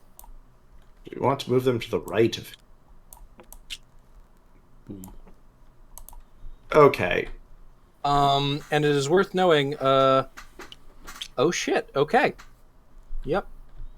Oh, I put. I was using the 2 to represent Trig. Wash, is that okay? Asking if Trig is coming in. Trig, do we know who is buried here? What their name is? Yeah, I was reading the story on the way in. I didn't get too much of it. I was keeping my head on a swivel, but seems like this is some old Kandari warlord named Scartongue. All right, so Hunter is going to step towards the end of the entrance as part of the free action. Mm-hmm. Just saying, Warlord Scartongue, your spirit is restless. Your time has passed. Come, meet us in one last glorious battle before you have your final rest. Raise a hand, range attack. Okay. Why are you? Ice shard. Why antagonize him? Because he's got a free turn. Yep. Also because, honestly, I'm assuming that he wants to go down in glorious battle and not like a chump.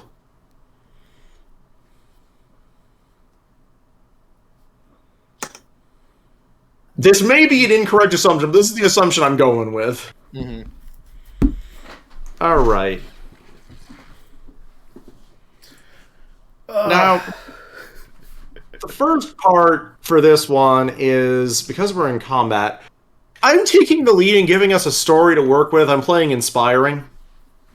Okay, what does that do? Gives us a draw? Everyone else draw a card. Oh, and sorry, I forgot about this. I'm once again quickly reading things to keep myself up to date here. Getting across the bone pit is an extended skill spread. Shit. Luckily, I have ranged attacks, so I'm just blasting him from the entrance. Cool. We draw I'm a just card, gonna you leave said? this here. What? You draw a card, you said? Yeah. Yep. Nice. Also, some more dealing with the unquiet spirits of the dead, which is a part of her past that Hunter really wishes she paid more attention to and is suddenly incredibly relevant. Haunted. Yeah. Did those work for 2 stunts? Sorry, what was the first one? Inspiring.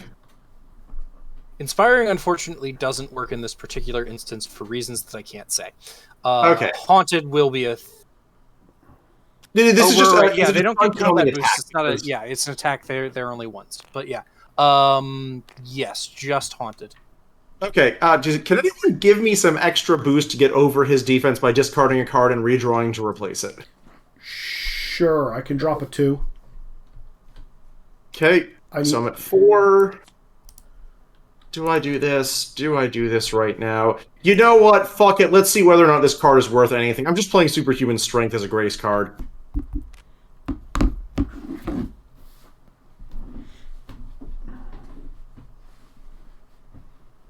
Because I'm going to see if Wash's least favorite condition actually does anything to this guy. I'm expecting no, but we're going to see. What was the condition? Stunned. Oh, that's fine. 1, 2, 3, 4, 5. He is at 6. You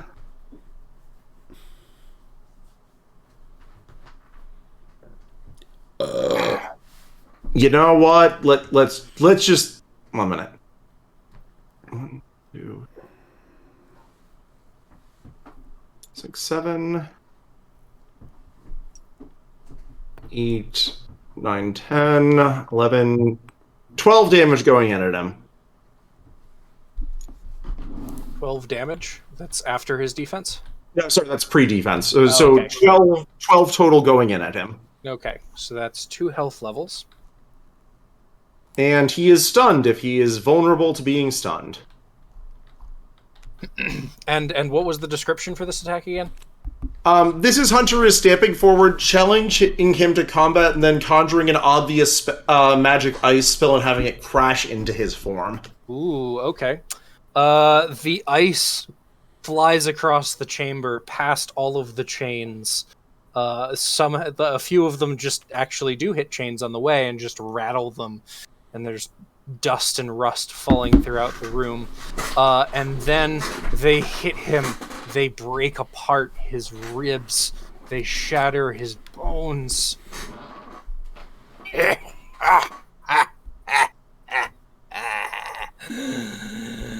A long time since such a challenge has shown up. As he talks, his bones knit back together, and he has taken no damage. The Ashmen will never defeat the Kandari. Once I defeat you, I will lead my army out of these woods, crush your homes, bathe in the blood of your families. You didn't have to get personal like that. That was very unpleasant. Look over at Trig. Okay, what? Also, can you understand that?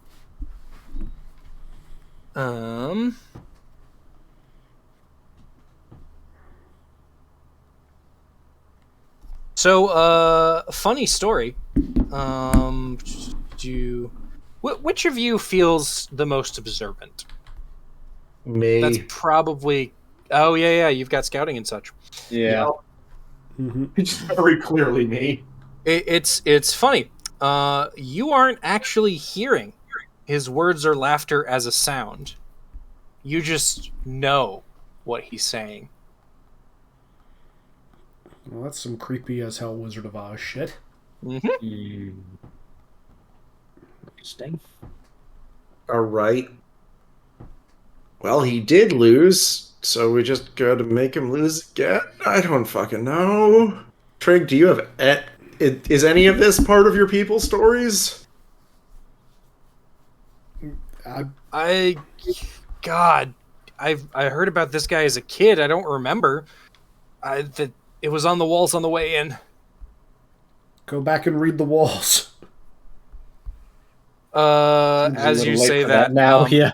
And she starts turning back that way, and the Barrow Lord, he doesn't raise his hand. He just kind of twitches one of his index fingers, and a chain shoots out from the many in the room trying to grasp. It shoots directly at.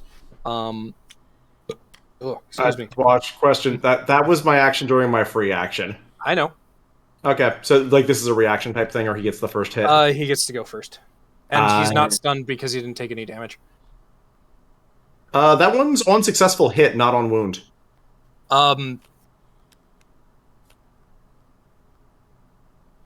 Fair. I know you on a meta level know how the bones work. Yes. Okay. I'm still asking the question. I understand.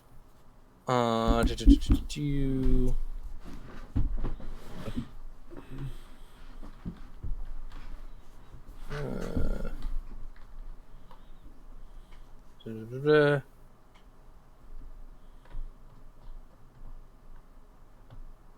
So he's shooting chains towards Tig as she leaves, and he's just going, "No, no, no, child. You stay. None will escape." Nick, you get to decide whether you or she takes this hit. Oh, I'm absolutely going to step in the way and defend it if I can. Okay.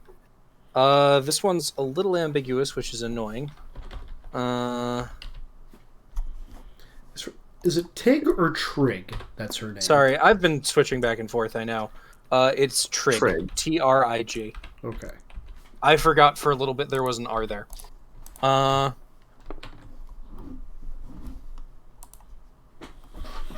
Nope, looks like it auto hits. Special ranged attack. Target is immobilized. Well, I guess I'm immobilized at the entrance. And all spreads are reduced by 1 card. I mean, Rude. you still have ranged attack. Yes, but I'm gonna die now. But either way, I'm just gonna look at immobilized specifically because there's no end condition on this. Is that like a reaction? Oh no, that's his turn, so not a reaction. Well, I will try to bust it on my turn with an additional spread, I guess, then. Okay, which player wants the next turn? I think Chronicle should go so we can figure out what the fuck his deal is. Yeah, I'm cool with that. Yeah. I mean, I got a wound, so I might as well pass it over. Yeah, we'll do passing pain to the. That requires a melee hit, and there is a room full of bones between you and him. Like I said, so actually getting across the pit full of bones, represented before by all the 3s, but they've been moved, is a skill check like the one that you guys had to deal with in the last mission. Mm-hmm. The total number is lower, but I believe it's per player. Okay. Right. Well. Let's see. And this is the 3s are all just scrubs. No, they're all his health levels. Oh boy. Which I feel hurt.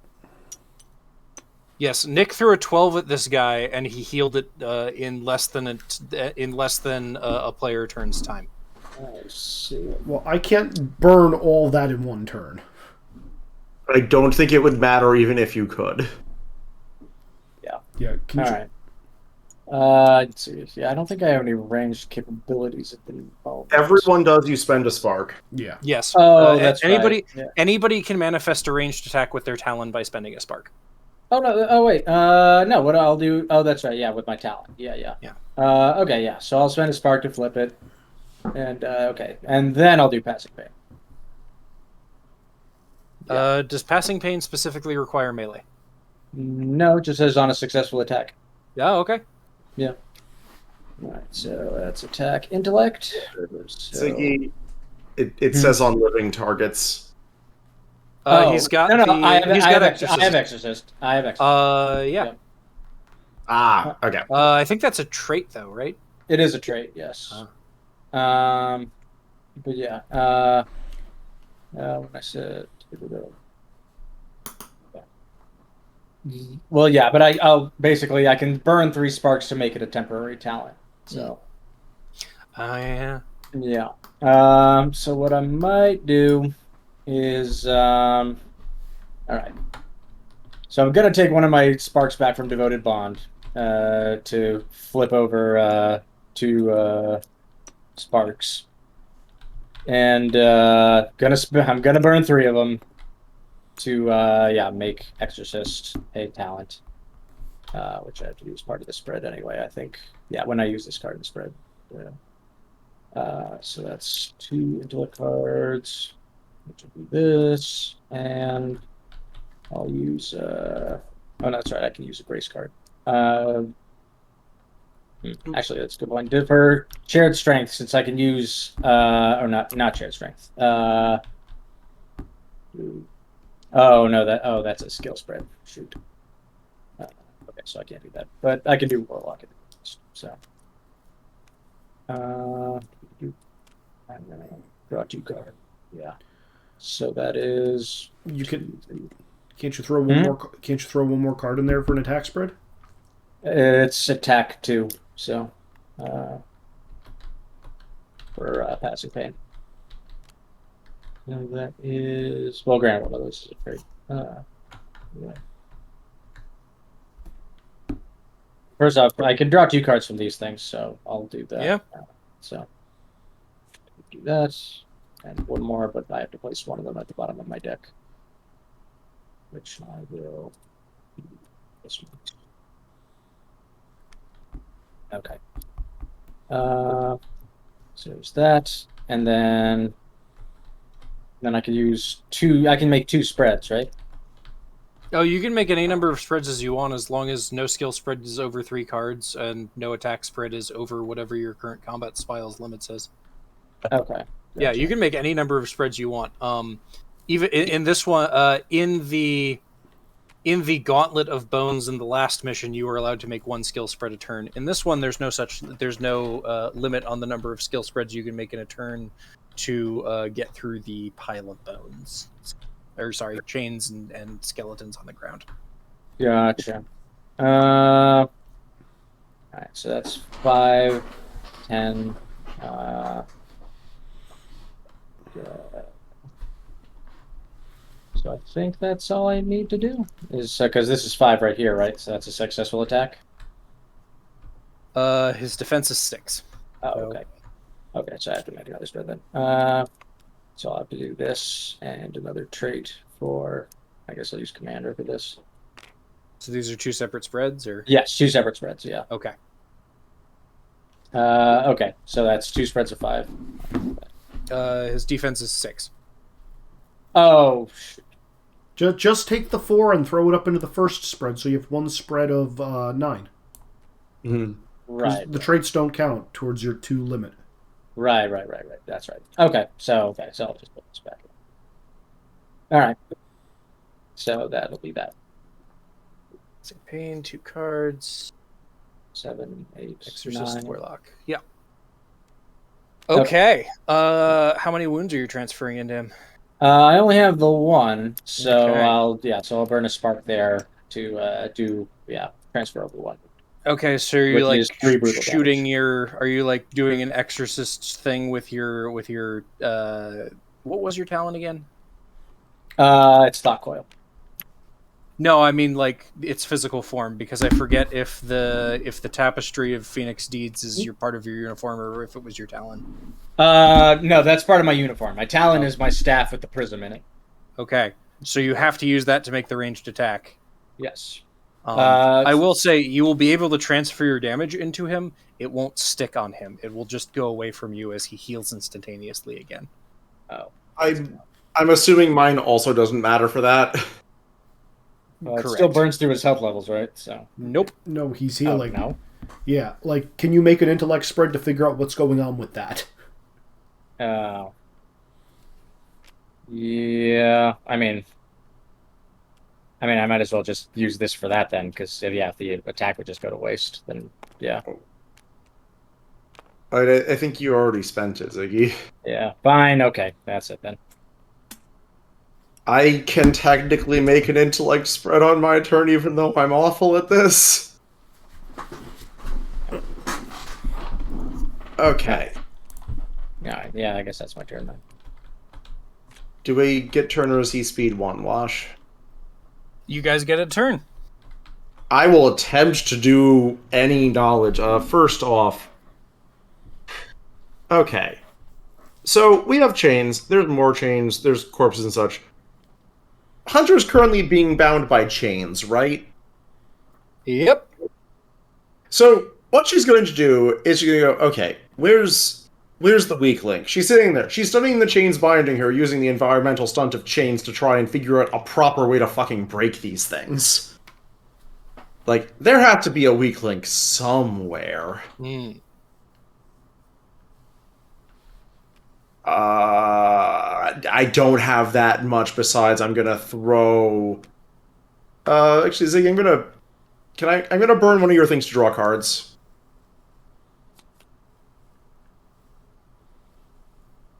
Ziggy?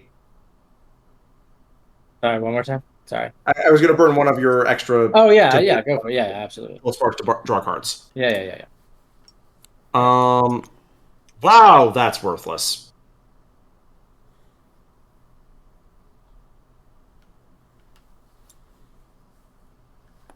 So, looking, trying to search, trying to find a, like, weak link or a way to slip out of these chains from all the others in the room. Probably not going to work. What is your total? Can I use either acrobatics or resolve as part of this for like? Yeah, I'm knowing... good with either one of those. All right, total 15. Okay, I'm gonna say that is sufficient to break the chains as they shatter and fall to the ground. The chain regenerates from where you knocked it off, just as it slowly starts stitching itself back together. Great, and then Hunter is going to pick up Trig, throw her over her shoulder, and go, all right, you are explaining what is up with all of this as fast as you possibly can, and... So, funny story, by the way, as you pick up Trig, she is, she is brave and she is a competent warrior who has been facing down undead for days. Like, she is holding it together. But the thing that is making her surprised is as you break free of the chains and pick her up, there is, how do I describe this?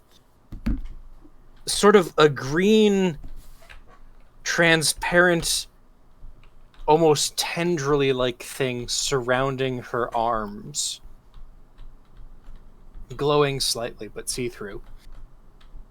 What? Where does this lead? It's just around her arms. It doesn't seem to be affecting her ability to use them or anything. It's just kind of faintly fading in. Okay, Trig, I want you to shoot him, and also explain what these murals mean. And I, as now the purveyor of having a mind trick, am going to make an intellect skill spread to try and understand what the flying fuck is going on. Through having not very much fear, running very fast, and... This is unfortunately an intellect spread. Yeah, I know. I'm trying to see if I can get resolve in here through trying to snap her out of whatever's going on. Because I can get up to 10 on intellect alone. Can I get resolve? I don't think that helped you in this one. Okay. Can anyone spend anything to boost this? I will burn a bunch of sparks, but... Nope. Ziggy can also make an intellect check on his turn, but anyway. Yeah, I mean, well, I can also do shared strength to, I can discard a card in my hand and add the value, or my rank, whichever is lower.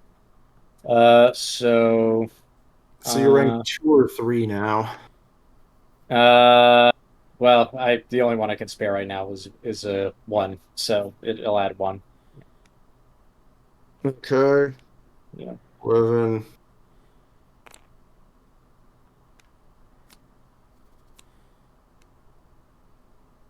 Is this worth 9 sparks? Probably not. Okay, Ziggy, do you have a hand that allows you to hit 20 on your next turn? As an intellect spread. Oh, hold on. No, wait. Is this an attack or a... No, this is a skill spread, right? Skill check. Okay, then I will discard commander to add 3 to that. So you have 4 from me. Okay, so we are now at 14. I'm gonna spend 6 sparks on running really fast and running through everything Hunter possibly could know to hit 20. Okay. So you've hit 20 with... 6 sparks. Jeez. Oh. So you're just burning sparks, and it's like you... I know this isn't exalted, but your anima flares, you know? No, there is absolutely like a giant line of frost that was like, okay, you have glowing hands, shoot your bow at him, maybe you'll lose something, help me figure out what the fuck is going on. Okay. Physical attacks are irrelevant. You need to find a way to hurt Scartongue's spirit. Scartongue is at the heart of all of this. He's dreaming, and the dread is making his dream real. He can't be defeated because he doesn't believe he can be defeated. To hurt him, you need to find ways to reenact his original death. The more your actions resemble resemble how he was killed, the more effective your attacks will be. Oh, do we have any idea how he was killed? I gave several long pauses to give you guys a chance to look at the murals in the last room, and you guys just kept going. That's the reason why I'm sort of running back there, but... Yeah. I had Trig make a point to look at them for a minute, too. Trig, do you have any idea what we need to... what I'm not means? the smart one. It's all good, guys. He's one smart one right now. I don't know. He was betrayed by one of his own people. Okay, so... I don't know. Wait. I've got Kandari Trig. blood. Trig, you're one of his people. One moment. Shoot him with an arrow, I'm gonna conjure ice on the end of it. I'm trying to aid Trig shooting an arrow at him with magic. She basically... She is effectively the way I'm doing this is you can use her to stunt on your turns to hit him. If she's the one doing the actual damage, she'll use your totals. Sure, because I have cards in hand still. Mm-hmm. But she can't use your talent. You have to get her over to him. If that is the route you guys want to take. Okay, it can't be I empower her attacks with magic because I have ranged. This is combat style, not Talon. No, I understand. She doesn't have... No, wait, right. No, she does have a bow. What the fuck is wrong with me? She explicitly had a bow. It came up before. It was odd. We're moving on. My bad. That's why I'm asking if I can, give her, Zelda ice arrows through my combat style to see if that hurts him. Is that the one you're currently running? Yes. Yes. Okay, let's see how well this goes. I don't actually have a very good hand for this right now. Does 10 You're hurt? also over your attack cap. It's 2. You are correct. I will spend a spark to make that an 8 and see whether or not, me empowering her arrows does any real damage. So it's an 8 total? Oh, wait, actually, I can just play this and get an 8. Sorry. Yes, it is 8 total. Or wait, no, sorry, 9 total. Enough to deal 1 wound. That will take a spark if you want to get it tonight. I did burn a spark for that. Okay, thank you. I wasn't keeping a close eye. As you power up her bow with ice and crystallization, she will draw it back and take careful aim.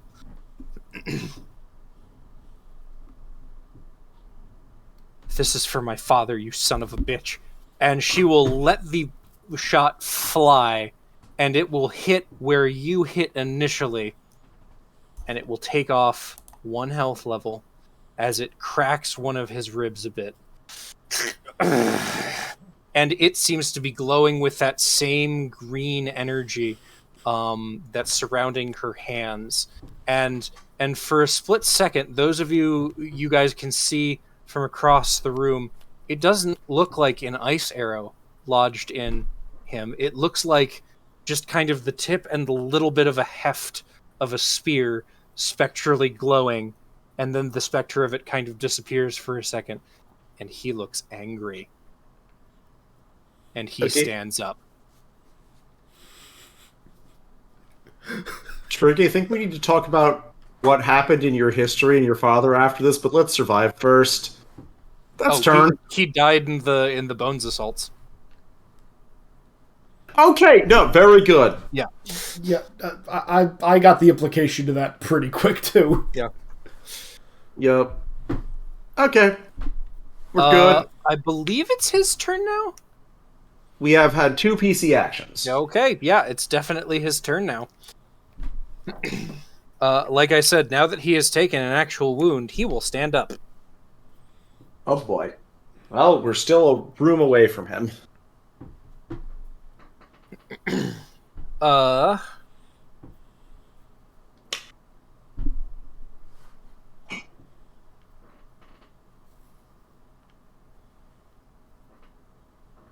He will aim for you. Well, he will aim for Trig, but he's effectively aiming for you. Hunter's protecting Trig because the Trig's the only one who can deal real damage from Hunter's mind right now. He is going to touch the chains and just yank, and his hand kind of melds into them, and it comes out of the chain nearest to you, and it seems like his hand, and he is like 7 feet tall right now, so it's huge, is just coming out and trying to backhand Trig. Attack power 18. That's not good. So that Vambrace, what was its mechanical effect again? Oh, that thing. I have that. God, you do have that. Sorry, Wash. No. It's good. I believe, I'm checking the specifics, I believe it allows you to spend up to 2 sparks on a defense spread. I believe that's correct. Okay, I'm gonna probably have. Yes, with a. This is a personal shield. When activated, it projects a field of mystical energy. Yada yada yada. I can use it in combat. Burn up to 2 sparks to improve a defense spread 1-for-1. Okay, so you said attack 18. And if you train with it, it will let you do another thing. But I don't think we got that far. No, because I just picked the damn thing up. Okay, Yep. 1 minute. Also, it is now 10 o'clock. Are we at our hard stop? I can keep going. I don't know about you guys. Do you have the ability to boost me? I mean, I can do shared strength again. Do Okay. I have to ask Wash this one. Also, once again, does anybody need to stop now because it's 10? I'm good. Yeah, I can keep going tonight. Okay. I think we have the 3 people who don't have a hard stop tonight. I thought Ziggy was one of them. No, normally I am, but okay. Okay. Thank you. You are a good trooper, and this is great. Thank you, Ziggy. All right, suspending Wash. Stunt in Survivor. Okay. From, like, I have fought giant supernatural things bigger than me before. I have any idea how to defend against them in weird magic attacks. Yeah. 4. Flip this over. We are at 8, 13, 14, 15, 16. Ziggy, please give me a +2. okay, +2. There you go. That's 18. Okay. Yeah, you block the entire hit. That Hunter just reels and gets knocked back, but Trig is fine, and that's what matters right now. Oh, man.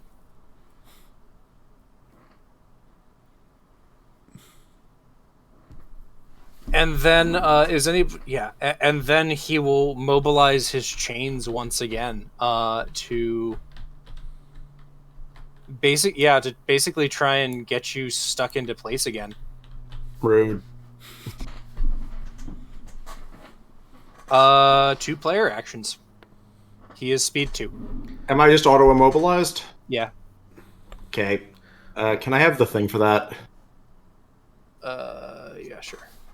One of you is either going to need to one of you is going to need to save me from that, but Well, I think I have to go next because I haven't had a turn. I'm gonna say if somebody wants to transfer Trig to their buddy, I'm gonna say just discard a card and be next to Nick to do it.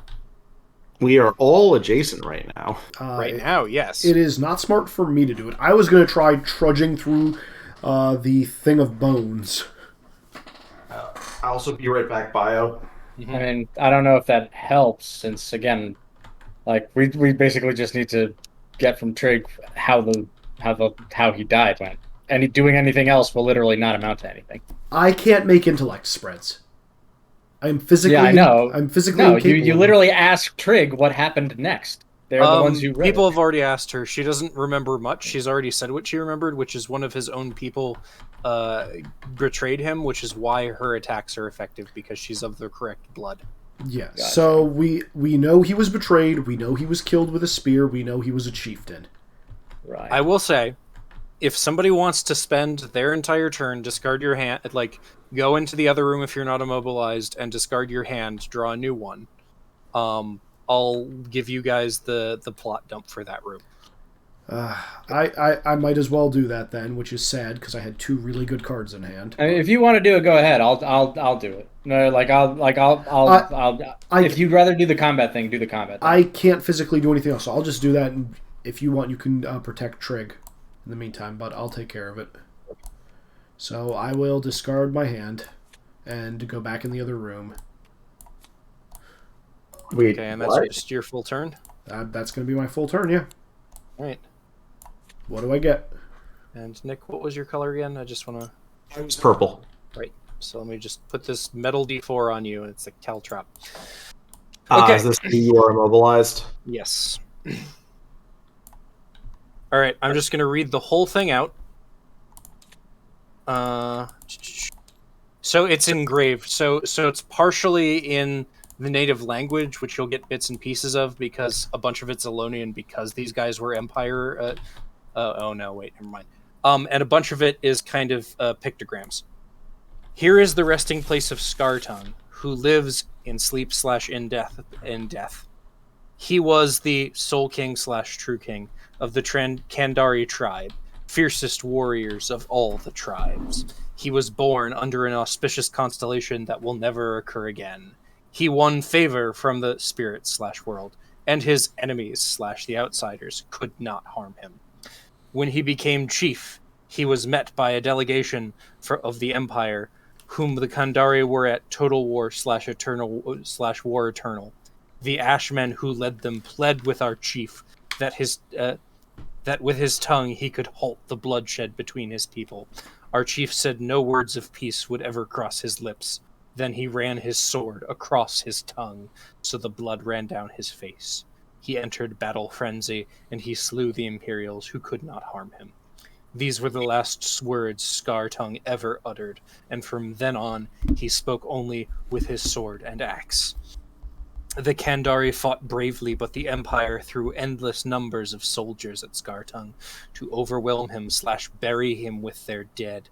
The Kandari withdrew to their ancient lands as their villages fell to the Empire, but never was Scartongue bested in battle.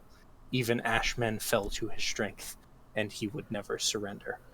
One of Scartongue's own reavers became convinced that Scartongue, the Kandari, would fight until every last child of the tribe was slaughtered, including his own. In a great battle, the reaver drove his long spear through Scartongue's back. As the traitor / coward was of Scartongue's tree, the spirit / world did not protect the chieftain. Excuse me. And Scartongue was mortally wounded. But he had made a bargain vow, such that the one who killed him would die as well. Traitor coward and Soul King died as one. Among the trees it is honorable to be returned to the world. Within this barrow the traitor's kin are hung from the chain beneath the earth, denied rest in air or soil. The traitor hangs impaled on his own spear, and below them lie the bones of the imperial dead who deserve no better. And here rests Scartongue, who witnesses his enemies suffering from the throne upon which he sits. Okay, so the hanging corpse is the traitor, and I guess it's time to weekend at Bernie's this shit. That's what I get. That's what I got from that. Yep. Unfortunately, I just drew back up because that would be the end of my turn. So once again, as a reminder from the previously successful intellect shred, he can't be defeated because he doesn't believe he can be defeated. To hurt him, you need to find ways to reenact his original death. The more your actions resemble his betrayal, the more effective your attacks will be. So, there is a hard cap on the number of wounds he can take per turn, regardless of the number of attacks and such you guys throw at him. The more it resembles the original hit, his original death, the more damage you can do to him in one turn.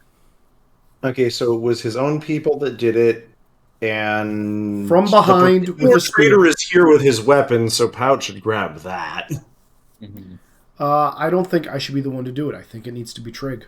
So I believe all phoenixes have now gone in the cycle, so any phoenix may now go, and then the Barrow Lord, and then Scartongue will get to go after. I have no hand, but it's a decent attacking hand. Yeah, I don't have much of a hand right now. Yeah. I can throw an attack and get a hand back, but I mean, you can try to get closer with your no, I hand. can't. I'm immobilized. That is the one thing I cannot do. You can make spreads to get yourself out of immobilized, or somebody else can try and get you out of immobilized with a spread. I feel like I probably have a better chance of that. I can try. I can try to get you out. That's probably the best way to do it. But I also don't have a defense hand right now, is the reason why I was saying it might make sense for me to go next to blast him again with empowering, like, our friend who can definitely do damage. He's mad at me, is part of the reason why, and I'm protecting her. I get, but I mean, again, unless you're doing something specifically related to his death, it doesn't matter. So. I dealt damage last time because I empowered her attacks. My plan is empower more of her attacks. Oh, okay, then sure, yeah, then just do that. Sure. All right. Flip. Ziggy, I'm gonna burn your thing for cards again. Sure. Oof. This is not a great hand. Except I get to flip and shuffle. Okay. First, can I break free? Oh, here it is. Okay, sorry, it took me a minute, but I found the actual remaining mechanics on the chains. Oh yeah. Grace or strength, difficulty 10. Is superhuman strength the trump for that? It is actually. Okay, I just shadow the chains again. Okay. Though at the start of your turn, as you were immobilized, the barbed, wicked, rusted chains tighten on you, and you do take a wound. Okay, I take the wound. Okay, that's the first wound you've taken. I draw a card. Yup. Alright. Alright, I have an actual turn now. 1 minute.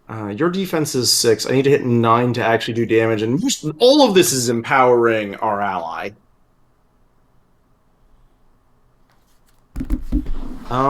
Okay. Is anyone trying to advance on that? Sorry, and I missed one more thing. When he first took that arrow to the chest, he yelled out, "Back to your old tricks, Magrin." Magryn, Magryn.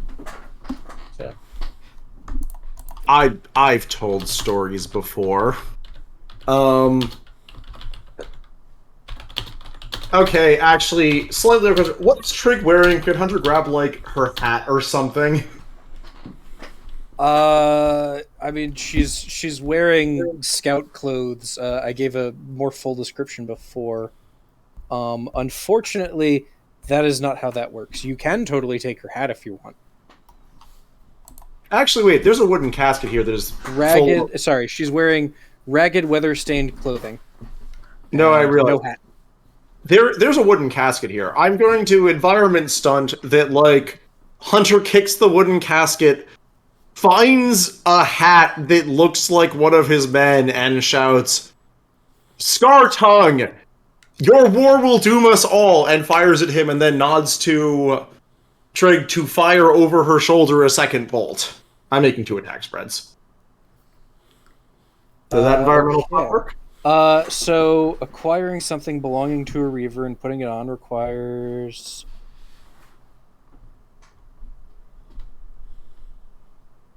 You have to... So, grabbing a relevant piece of equipment from the environment requires you to discard some number of grace cards. In order to find the correct equipment is an intelligence spread. Scouting does apply, though. Okay, can I use scouting and grace instead? Your specialties apply, so how many grace cards does that let you sub in? Any number. Oh, there you go. Okay, so environment stunt with busting open a wooden casket that presumably has, like, one of his soldiers in it. That's pretty fucking rad. And then, okay. Oh, wow, I drew the perfect card for that as environment stunt. Mind trick is 5, 10. Do I want to go to 15? Fuck it, I'm going to 15. Okay. With a 15, you do in fact find a Reaver's piece, a Reaver's helmet, and other ruined pieces of armor. In order to put them on, you have to discard 2 grace cards. A card, draw cards. Forceful, good at thing. God! Is my play anything as a grace card valid?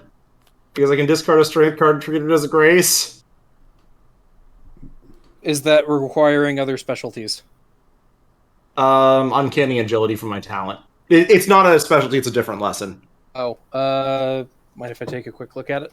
Sure, it's this one. I'm bouncing it up and down. Thank you. No, this isn't a spread. It's just straight up discard. Can you hand it to somebody else? So you have found one set of relevant clothing. Anybody can discard 2 grace cards to pick it up and put it on. I feel like I need to yeet it. Pow, put this on, and then empower the only person who could do real damage is Bo. Not with ice this time, well, a little bit of ice, but also with lightning. Trey's getting frozen lightning on this attack. Thunderstrike.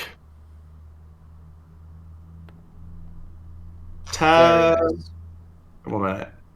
14, 6 becomes 8. Attack 15. Attack 15.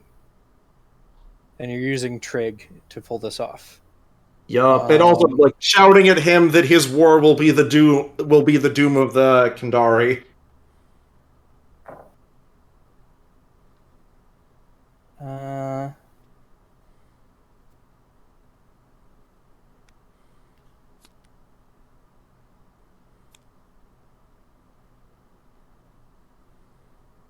Okay.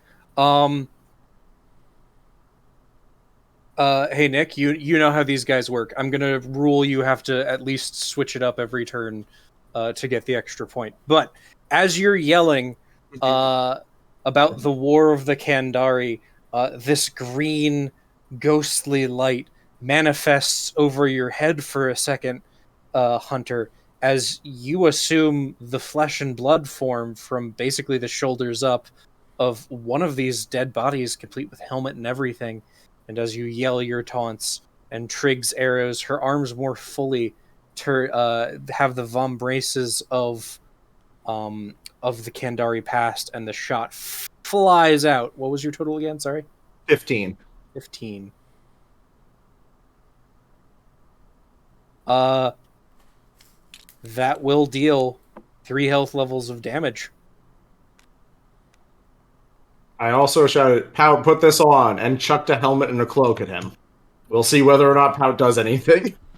I believe it's the Bearer Lord's turn now, though. Yup. So specifically, you engaging in a way that is reminiscent of his final struggle does give you an extra point of ghost light for a turn. But I'm gonna say you just say Mrah, same thing over and over again and get it. You gotta switch it up or find something specific. Sounds good. The can't stunt twice the same way in the same scene rule. We've all played Exalted. We know what's up. Oh yeah. All right. He is going to shoot his chains out again. This time I think at Chronicle. Okay. Not Chronicle. So, Well, you're not in the room, is he? That's true. so defense from me. No, this one's auto hit. You're immobilized. It's a difficulty 10 grace check to get out of it, or somebody else to get you out of it. You are do I do that on immobilized, my- and all spreads are reduced by 1 card. Oh. Then he is going to pick up his hammer. That sounds bad. Yep, he's just gonna kind of he is going to pick it up and just kind of throw it at you guys from across the room. No, you know what? I have a better idea.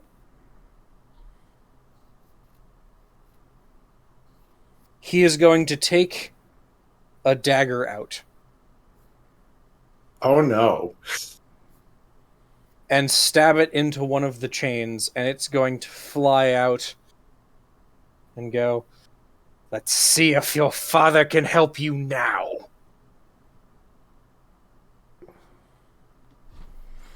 It's going at it is attack 12. It's coming at Trig. All right. Ziggy, can you He help me seems to again? be aiming for her bow. And I'm immobilized now, so I don't Yeah, know but if I you can. still have your devoted lesson, right? Yeah, I mean, sure. I won't be able to get out on my turn then if I do that, because yeah. Well, I'm playing 10. Okay, so okay. Here's a 4. It has to be a 2, so that's a +2 for you. Okay, we defend. We're keeping You got Trig a total alive. of, what was your total? 14. Okay. My You job guys right work now is together keep Trig alive. She is our DPS.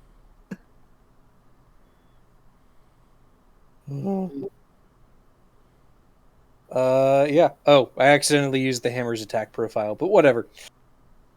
It feels accurate. Yeah. All right. Your guys' turn. If you all can I- do something, because I only have one card in my hand, so I literally just have to just spend it to get my hand I back. mean, it has to be you because Izzy and I have both acted this round. So you No, have I to- haven't. I only have acted once. Oh, Oh no, wait, no, Well- I did walk into the. Yeah. yeah. So Izzy, it has to be you. Then it's anyone.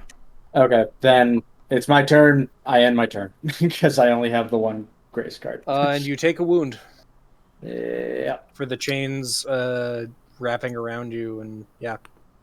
Okay, that's my turn. Well, now I you get my can, hand back. Yep, now you can hurt him. that is true.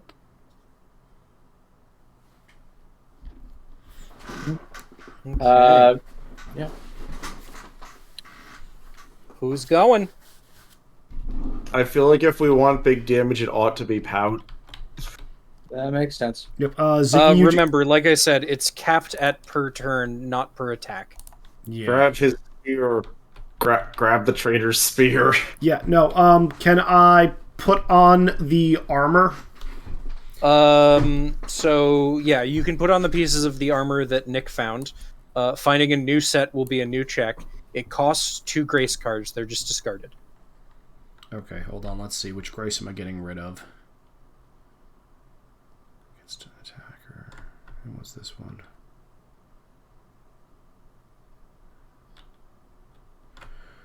Okay. I guess I will discard these 2 and put it on. Can I make a spread to wander over towards the hanging corpse and just kind of shake this guy down? Because it did say that the hanging corpse had a spear nearby. Yeah, Do I have to make a grace spread to get over towards that corpse? Yeah, I'm looking at that specifically because there's a lot of text around it. After Pout puts on this uncomfortable armor that he is not used to, he is going to get a running jump, fly through the air, grab onto this hanging corpse, pull out the spear from inside, and continue to swing around and hope to launch himself to get closer to the Baron Lord, the Burrow Lord. Okay. So, in order to actually get to the corpse, it does require a grace or strength spread. Cool.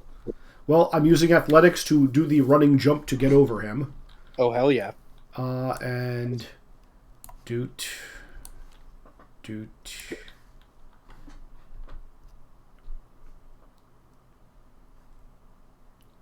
Be a toot, Izzy. I don't want to use these cards in a spread. Ziggy, do you have any things left in your devoted bond? You do not. Oh well. Nope. Oh wait, I get to draw a card for the hanging corpse, correct, Wash? Yeah. Yeah, cool. I will burn this grace card as well. So that is a total of 14. I'll throw one more spark at it to make it an even 15. You jump, you swing over, and you overshoot. Damn it. You go past, and your fingers brush against the corpse with the spear, but you can't get. You just kind of scramble Looney Tunes style as you go past. Damn. Okay. Oh wait, no, you said 15? 15. So here, that is your progress towards the Barrel Lord. Do I actually have to backtrack now to get this damn spear? No. Okay. So, in order to get into melee with him, it takes a bit.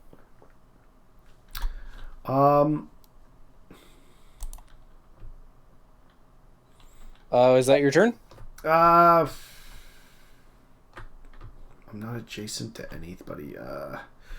Yeah, it's my turn. I can't do anything else. He gets to go again. Fun. Who's getting fucked? I think somebody's getting closer to him. Is it Ziggy? No, it's me. It's Izzy. I'm still immobilized, remember? I was wondering when you were getting yanked into the pit. I don't remember ordering a clown show. Chief, you can't go into battle like this. Here, take this spear. He's gonna use his hammer towards blah blah blah blah blah words towards Izzy. Attack 12. He is not adjacent, is he? Nope. He is manifesting the attacks through the chains. Rude. Can I spend a spark to throw my chicken at him, making it look like a spear as I do so? Do you have your counterattack power? I do. Oh, yeah, if you want to, sure. Okay. Okay, here's what I'm going to do. My chicken is going to light on fire. And I'm just going to say, Scartongue, you've gone too far. Just turn around so I can stab you in the back. And you've got the helmet on, right? I've got the helmet on, yeah. Or the armor? I've got the armor. And you've invoked the way he died. Yeah. So that's 2. And you're attacking with a spear, that's 3. Oh, yeah. And I'm just going to be like, just turn your back around. It's me, Margaret. I have no defense for this. I do have a Death Wish, so I'm going to add a +1 to this spread. By the way, this spread is 5 plus 4, and I do have this Killer Instinct going on right now, which means I can draw 1 card, and if it's a trait, I can potentially use it in the spread. I can't. And this all deals brutal damage. Okay. So you are still constrained to 3 maximum damage to him, but you do that 3, I'm pretty damn sure. Let's see. I have the 4, plus that is 8, plus 9, 10, 11, 19. Yeah. Okay. I'm really disappointed I got rid of one of those cards, because it would have let me redraw my entire hand. Okay. And what's the attack coming in at me? You take all 12 to the face with no defense? I'm going to throw 4 grace at it. Can you because of the trait?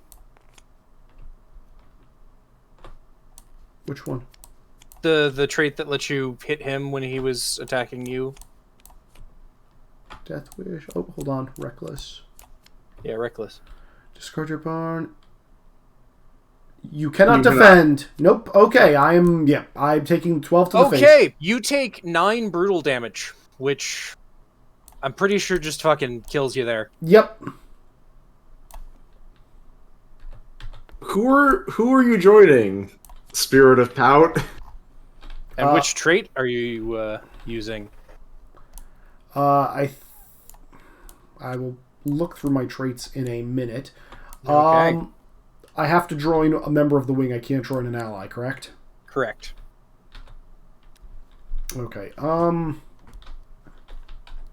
honestly a little worried I might kill you all this time. I'll You join. got a good chance of it. Yeah. I'll join Yeah. Hunter. I'll join Hunter this time around.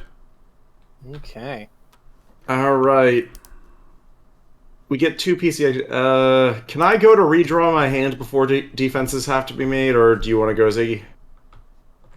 I mean, my turn is just going to be spent trying to get out of these immobilized the thorns. So, It's difficulty 10. and that's still a turn I have to spend. So, You could convince Hunter to do it for you. You guys can do it for each other. I'd rather he focus on killing that guy because I cannot contribute to that. Okay, do you want me to take an attack right now, then and redraw my hand so I can maybe defend? Sure. Yes. Okay. How much health does he have? He has too much for me to just shoot right now. Okay. His armor does fall onto the ground, so someone else In the middle of the bone pit. Yep. Okay. Hunter is going to continue with, like... You know what? You know what's been working? Having our person who can do damage be empowered and then shoot and do damage. This feels like a thing that we ought to continue doing, so I'm going to continue channeling all of my icy power, and I actually realized I have to play this here first. That's 2. Played as a graze. He has 6. This one's going to be close. You've gotten it down to less than half starting.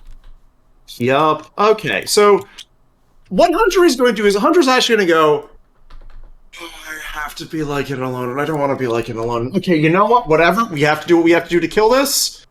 Hunter is going to kick the ancient shield up, grab a hold of it, and take position in front of Trig while she continues empowering Trig's attacks as my job is to defend the only person who can actually hurt this guy. Any stunt for that, or just draw a card? Did you use an element from the thing? Yeah, ancient shield. Oh, yeah, take the card. Alright. I will contribute Killer Instinct. Okay. Ooh, that's nice. So, how many sparks are you spending to add to this? Because you can add 8. That's 10. 16. I think Trig just does a number.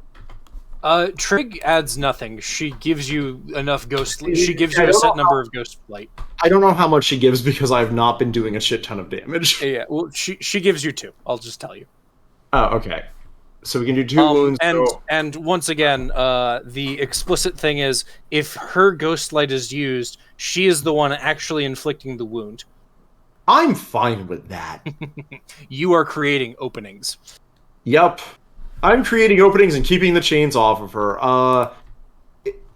Pow, can you give us 3 sparks to do max damage to him right now? Pout is going to channel energy, and the rubber chicken that is on the ground is just going to fly up, surround an arrow as it goes shooting overhead, and make it look like a spear. I don't know if I can do that, but that's what I'm claiming is happening. So that increased our amount because I have sparks I can burn on more damage. So that's 4 sparks I have given you. Because I have to do them in increments of 2. Assuming Killer Instinct counts. I was saying spend 3 so we get 6. So if you spend your sparks in line with Killer Instinct, as in you are donating your Killer Instinct to them, they don't get the ability on Killer Instinct, your sparks just count double. Also, remember, you can spend sparks on defense for Hunter right now. I know, but they just asked for 6 total sparks, so I will spend 3 of them. There you go. And with Killer Instinct. So that will get us up to 12, which is our... Unless his spear adds enough damage to make... That adds a ghost light. Sorry, you got a spear? No, how it's stunned. Yeah, I just stunted. I don't know if it counts. Sorry, I was reading stuff about the adventure to make sure I didn't miss any more. The remains of my rubber chicken jump up and catch the arrow. Nope, as it turns to ash with you. Okay, never mind. Yeah, sorry. It's fine. I think we just get the 2 from that then. Yeah. Actually,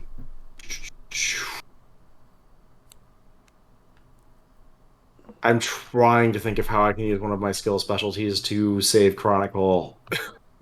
Again, just I can get out of it myself. I have enough grace cards. Just Yeah, but I want to give you a. Actually, 1 minute. Can you discard a card to give me 2? Because Yes, I can. as this is going on, Hunter is snapping her fingers and flash freezing the chains surrounding Chronicle so that they shatter. Nice. And you give me 2 and then you're free for 1 Yep. card. Cool. Yeah, I already did. Okay. All right. No longer immobilized. Yep. That is turn. Okay. I have drawn through my entire deck again. All right. I believe it's Ziggy's turn now. Yep. That Yeah. would make sense. Right. Pout's dead, so it's basically you two go, he goes. You two go, he goes. Yeah. Yeah. Have a way of emulating the death cards. Where's the spear? In the middle Spears bone suspended pit. from the ceiling in the corpse of the guy who originally killed him. Gotcha. Yeah. We're up against the wire. We're running late, and I know that I have a decent chance of killing you guys. I'm gonna just be honest. It's effectively a difficulty 20, either strength or grace, to get up to that the spear. thing down. Let's see. Okay, so I was close. You were no. You got a 15 total. Yeah. Mm-hmm. So it was you said it's 20 though to get up to him? It's 20 20 to get to to the spear. Yeah. Yeah. That's that. Does it look lodged in there or something? Can I try to attack the corpse to break the spear free? Maybe.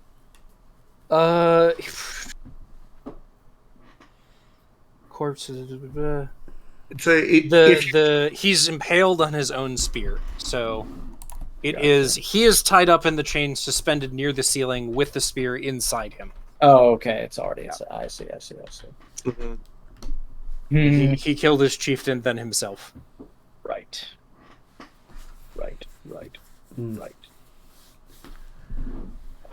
mean, if you can make a ranged attack and just take off one or two more health levels by emulating something we've done. Yeah. I'd say I have built up okay. a bunch of damage, and I don't think I can justify giving that to Trig. If you can grab the spear and yeet it to me, I'll kill him on my next turn. Okay, I don't think I have a way of getting the spear, because I don't think I can get high enough. What I can do, maybe, is the tapestries show what the chieftain looked like, right? In the last room, yeah. Yeah. Okay, so using spirits, as well as my warlock card here, can I make a sort of spiritual simulacrum of the chieftain and attack him at range? Of Scartongue was the chieftain. Do you mean of the guy that killed him? Of the kill, yes, sorry. Yeah, Yes. which was one of his most trusted lieutenants who betrayed him. Correct. Yes. Yeah, Margren. Margaret. Yes, Margaret. Magrin. There we go. Magrin. Sorry, Okay. my So bad. can I make, using warlock? Can I make a simulacrum spirit of Magrin and attack him with it?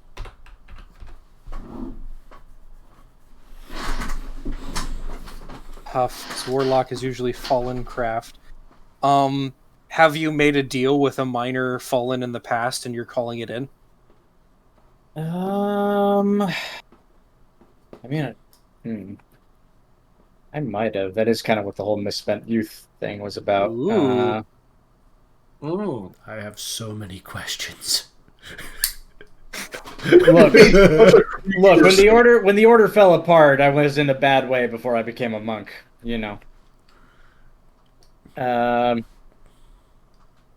I like this idea.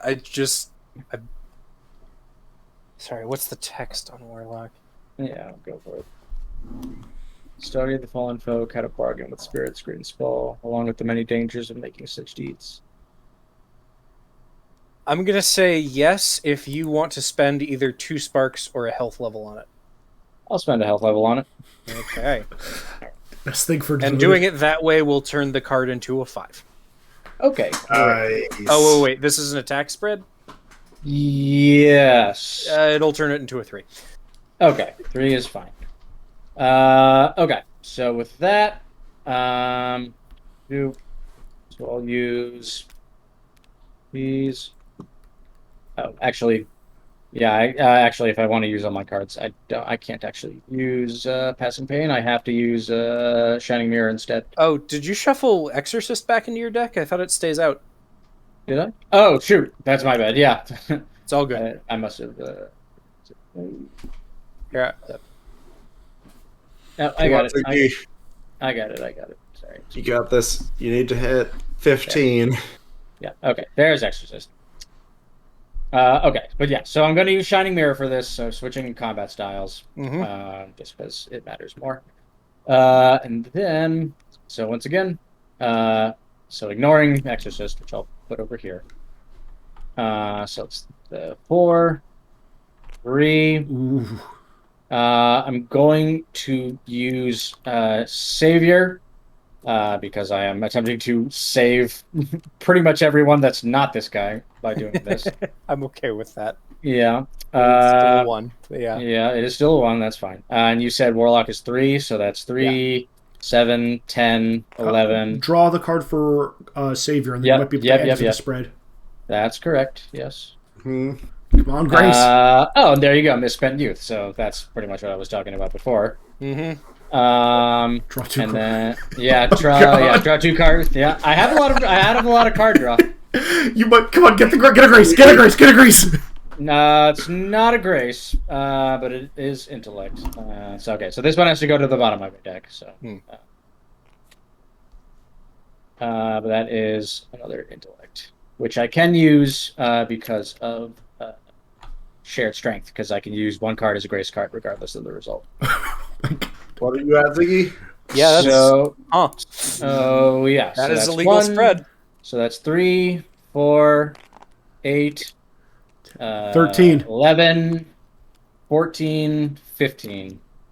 Okay. Does Ziggy kill him? No, he is still hard capped at 2. Darn.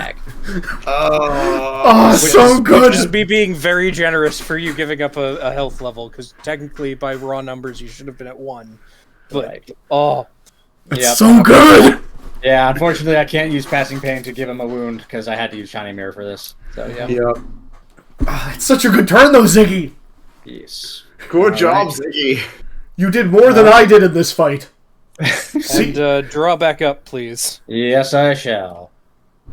All right. How does he fuck us, Losh? I'm trying to decide which... He's going to die next turn, I'm pretty sure, so I'm trying to decide which of you to attempt to kill. Oh boy. I jump in the way. Fuck, I can't do that anymore. Yeah, you're dead. You're dead. I just like to imagine, like, Hunter's mouth just opens and it's like, I jump in the way. Fuck! You know what, Dealer? How you're a ghost right now? You can't do that. Yeah. Trig is like, you people are very strange. Fires another arrow. I feel like such a failure. I can't protect you guys. Hunter, I know it's very weird. Honestly, I kind of hope he attacks me because that might kill him. It's true. Well, man, because I have you Shining Shining Mirror Mirror. happened Yeah. before or after? It's just when I'm damaged. So Oh yeah. So the thing is, your illusion faded, so you don't have any ghost light right now. E2 Yeah. You're probably the best target too because you've got the least health levels remaining. No. I have 3. Yes, Nick has 5. True. That is true. I am in fact very good at defending myself. Yep. Why did I connect to Hunter? It's fine. I'll be okay. I'll probably be okay. Maybe. You were connecting to me to keep Trig alive. That's the reason. Yeah. I could do that better when I was alive with my wards. If only you were still alive, Pout. Wouldn't that be wonderful? I know, I'm I such a think he's failure. gonna take his wicked, twisted, red-stained dagger and take a shot at Chronicle. Yep. Attack Okay. 15. Blaven. Is it an all or nothing? No. Okay. Well, that's something. Okay. So first off, I can play one grace card for defense. Oh, Thankfully, fuck. thankfully, I had this 5. Let's see. I have the 2 defense from the Thought Coil Talon, Yep. so that's 7. I can try and do seen this before, maybe to bring that. You up to a have seen 6. this before today. It's true. That's So that's a 37 6. video. Let's see. If you get 2 more, you might survive this. Yeah, and I'll spend it's 2, right? Yeah, I'll spend 2 sparks. You can't spend sparks on defense. Oh, that's right. Shoot. Yeah. What else can I do? It's okay. You'll level up. Can you share? Can you I share? can't justify adding anything to this. Can you shared Yeah. strength yourself? Well, I can use a card as a grace card with that. Oh, I see. When a wing, no, when a wingmate makes a spread, so I don't think that includes me. Yeah. So your total defense is 6. My total defense is it's 8. it's 8 because of thought. Oh, Thought Coil gives you defense? Yep. Yeah, Yeah, plus 2 to okay. defense. You said 15? Yeah, 8 out of 15 defended. So Yes. I don't So- think literally anything in my hand can help you. yeah. I can throw Killer Instinct at it. No, you can't. You're with me. I know. Yeah. So you take 7 damage after all of that, Okay. which divide by 2 is enough to get through all 3 of your remaining health levels. And even if it wasn't, it would give you a bleeding condition. Well, fudge. All right. If you can stunt a point of ghost light somehow, your shining mirror might kill him. Yeah, I'll absolutely do that. Yeah. So because I previously summoned Magrin, right? Mm-hmm. So I will to further replicate his death. I will have the ghost of Magrin leap in front of me. It'll still go through him, but it'll cause like a fatal wound. What it looks like to him, and he will, with his last breath, he'll curse. He'll curse the chieftain, and with that, kind of complete the cycle of his death. So they die together. Okay, I love it. That's great. Side note, had you not done that, remember he's got a death curse, so Trig would have died taking him out even if you guys killed him. I actually was going to grab a spear and yeet it at him because I don't feel like I can justify my percussive strikes going to Trig, and my hand is garbage on attack this turn. Alright. Well, Ziggy, the Kandari Lord falls to his knees, howling incoherently. Through the ghost light, you see him bleeding from many wounds. The pit of bones rises in a whirling storm as Scartung's own bones shatter into hundreds of shards and fall to the ground. The ghostly image of the warlord lingers, and then it flashes forward, striking Chronicle again. There's a sharp crack as Scartung's throne shatters and falls into pieces. The whirling bones collapse, and everything is still.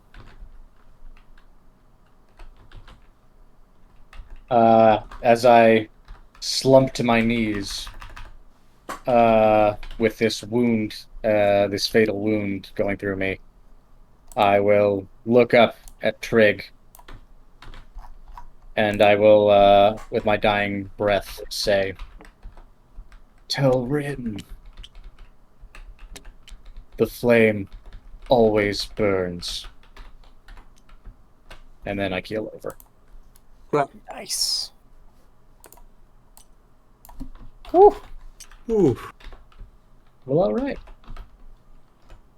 I think you and I are both going to be connected to Hunter, yeah. that's Hunter correct. until the following morning, so you could actually say that to her yourself. Can she even see me? No, Well, but no, you can talk through Hunter's mouth if she allows it. Oh, nah, it's more poetic this way. Yeah. Dying breath is better. Yeah. I mean, I'm going to point that out. Well, through Hunter's mouth. You know, Chronicle, you could have just said that to her yourself since we're both here now. It's I'm fine. not giving you my mouth to say that. I thought it would be funny for Trig to hear us talking back and forth. I'm not sure if attacking Hunter and making Trig the one that had to die was a better move for the story. But you know what? This went great. Yeah, I'm happy with this. I'm happy with this. I'm happy with this resolve. Oh. Also, I totally died as a bitter.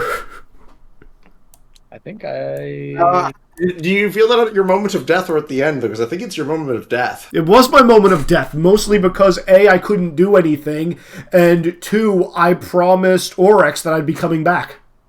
By the way, Hunter, we're doing the epilogue on fast mode. Okay. Because it's almost 11. And you are the only one alive. Is putting all these people to the actual burial rites. Yeah. That's gonna take 8 hours. Yes, which you will have to ask Chronicle how to do.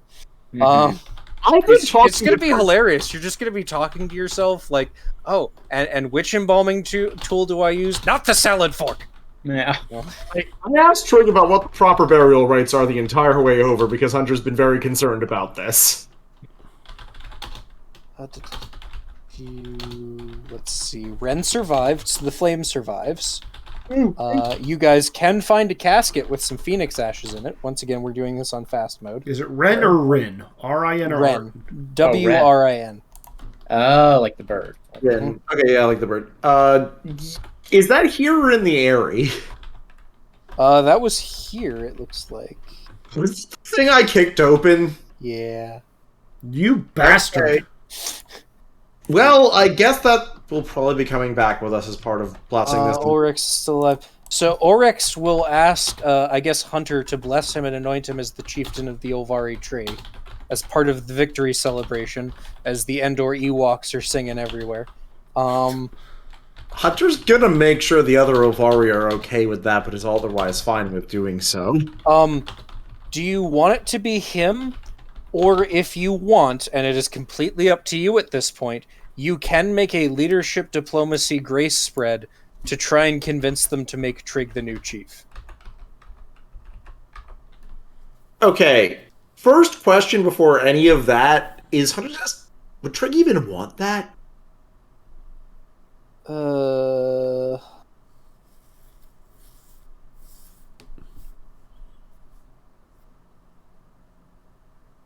From how she's acted, I think the answer is probably no.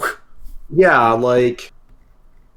It wouldn't be her first choice, but she wouldn't mind the status boost before trying to ask out her crush. Okay, That's no, the only reason she'd want to do it. Hunter is exactly dumb enough in the right way to make that, to try doing that. Alright, leadership diplomacy, but I don't think you have either one of those, because it's a grace spread, and I'm not going to tell you what the target number is. Instead, can I try justifying Traveler to tell them a story about what, like, the Kildari are and warriors who rose to power? Because honestly, from Hunter's opinion, Trig is the one who saved them. Because Trig dealt most of the damage, and I'm telling a story about that. That is a good pitch. I'm going to say no because I do want this to be tough, and also... I mean, it is probably impossible with me by myself. You have a lot of attendant spirits with Sparks, and I don't know what... Chronicle, what trait are you using as an attendant spirit? I'm not throwing any effort behind this. Like, from my backstory, I'm like, no, if she wants the status boost just to ask somebody else, that's not a reason to lead. That is a poor decision. It is also, I feel like she actually deserves it, but that's entirely fair, Izzy. I mean, for trait, I'll probably, in the case of this, it'll probably be commander, right? Because, yeah, it's dealing with the chains of learning to command, so. My character is definitely dumb enough to try doing this. Unless one of you wants to argue in spirit mode that I shouldn't. I'm going to argue that if she has been branded as a slave and has no experience leading, even if she has done something heroic, that does not necessarily make her the most fit to rule over everybody. Wasn't she leading scouts? No, she was. Yeah, she's one of the lead scouts. Yeah, I thought the implication was she was like the lead of a scout group. I didn't get that implication, but if I could be wrong. She's the last one left, so technically yes at this point. And she was definitely one of the most experienced ones, but yeah, Yes, she wasn't explicitly in charge. Being a good scout is like being Bit, is what I would argue. Like, we would not have Bit leading us because he can disappear at will and, get out of situations. That doesn't necessarily bode well if you're the only one left.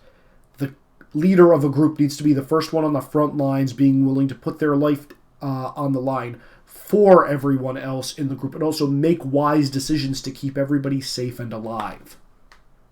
She has the bravery, she has the means. I don't know if she has the knowledge and the wisdom at this point to lead this people. Wash, from Hunter's limited experience with leadership and such, does it seem like she has the experience?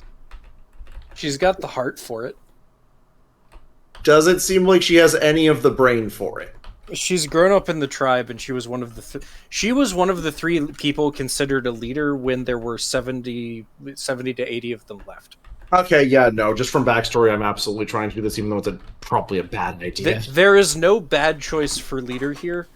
So actually, sorry, what was the specific title? Yeah, so the specific title is Chieftain, and Bryn's not going to care because she can't be Chieftain and Shaman at the same time. Yup. Okay. God, this is gonna be fucking awful spread. So, stunting things in. First off, inspiring story of the fact that she is actually the one who figured out what was going on and saved them. Oh yeah. Easy 3. Second story, or second bit, can I stunt in Haunted from, again... God, Ren is basically Hunter's backstory. Yeah, I noticed that. That's another 3. That's what I'm trying to stunt in Haunted for, literally telling her own tale, but embellishing some things. Mm-hmm. Why does Haunted look so weird? What? The card looks so weird. Because it's a picture that I had to take in Meat Space and put into the game. Right. Gotcha. Yeah. Third attempted stunt is what she helped us survive. The entirety of that journey, she got us out of shit in a way that's another 3. She was effective. And here's the rest of my hand. So what's the total? So you said 3 for inspiring, 3 for survivors. So that's 7, 10, 19, 21. 20. That is sufficient. You can convince them. That's okay. You needed a 20.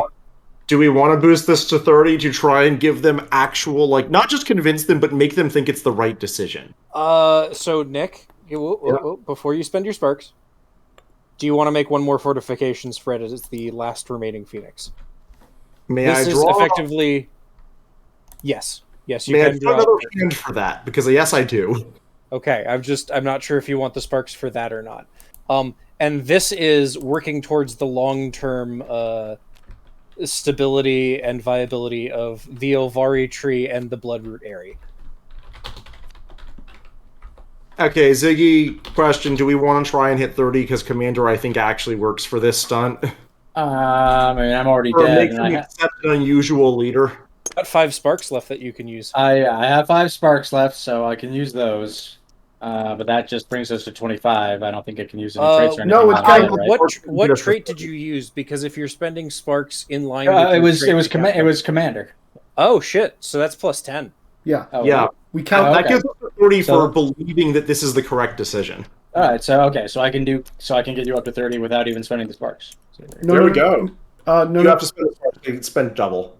Yeah. Oh, okay. Yeah, the sparks count as 2 when they're in line. Oh, I see. Okay, gotcha. Okay, so yeah. Again, my goal is... This is another freeform spread, so how you do it determines which specialties apply. So, mostly, the 30 was for not just make them accept Rin, but embrace her as, she's been one of them this entire time. And literally just saved their asses and has been helping them throughout the entire thing. So, I'm mostly trying to go from, they're accepting it to, no, everyone thinks this is actively a good idea and the right decision. Oh, that's what the commander sparks are for. Yes. Yeah. No, you can do that. You can achieve a legendary result. Okay. And then for fortification. But as we're doing the fortification, I do want you to like go over to Orex and like, is it my voice when I speak, or is it still Hunter's? It's your voice coming out of her body. I would go to Oryx and say, Oryx, the spirit of Pout is with me and wishes to say something to you. Oh, I was just gonna say. All I'm gonna say is, I promised I'd come back. Hunter, Pout, really, that was it? That was it. Oh, you didn't get to make your bad joke dying this time. Oh. Alright. Oryx, separately, you're probably the second strongest person here. We need to fix this area up. Working on it. You got something more specific in mind? Hunter's He is much more well disposed towards you guys now. Hunter is going to just superhuman strength yeet a giant rock up. Follow me. We need to get a wall built before anything else and get a foundation. I'm going to throw Killer Instinct in there so they can have some defenses lined up that can easily be triggered by anybody who is not a Phoenix. All right. And I will spend my last spark to add +2 to whatever. All right. So that works. And Fade from Existence. Hunter is not actually all that great at the military thing, but is a combo of superhumanly strong, able to trick people's bodies to push past their limits in a safe way. Has been studying some amount of tactics and such, but mostly I'm going, okay, I've scouted out the area around this. What they need is not just a defensible map, what they need is a home. And, like, I'm gonna try going Traveler. I know what homes look like all over the place. Yeah. Traditional, I'm gonna try and build them a place that can feel safe and like they are here. Which... So, you provided 2. Does superhuman strength give any more than a +1? That'll be a 5. 7. 30. 30? Yep. Well, fuck. I am down to 2 sparks remaining. You have achieved the best possible result and then overkilled it. Good. Let me see here. Where's the epilogue?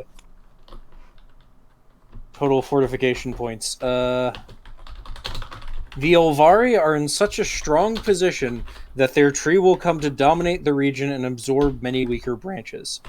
If Trig is chieftain, this will be a full union. If not, many of these other tree folk will be taken as slaves. They'll survive the dread, but it may become it may become an issue in the future depending on the campaign's overall success or failure. But we pulled it off. Honestly, Hunter's probably spending a decent amount of time here while the others are in the Crucible figuring this out, and I'm like... I have all these Phoenix ashes and I don't know how to use them! Oh, good game night, everybody. Game night, team. Damn it, I want my bitters 5 before I go to bed. Sure. I'm gonna go bio break before we come back. Let's see, where is the bag of player stuff?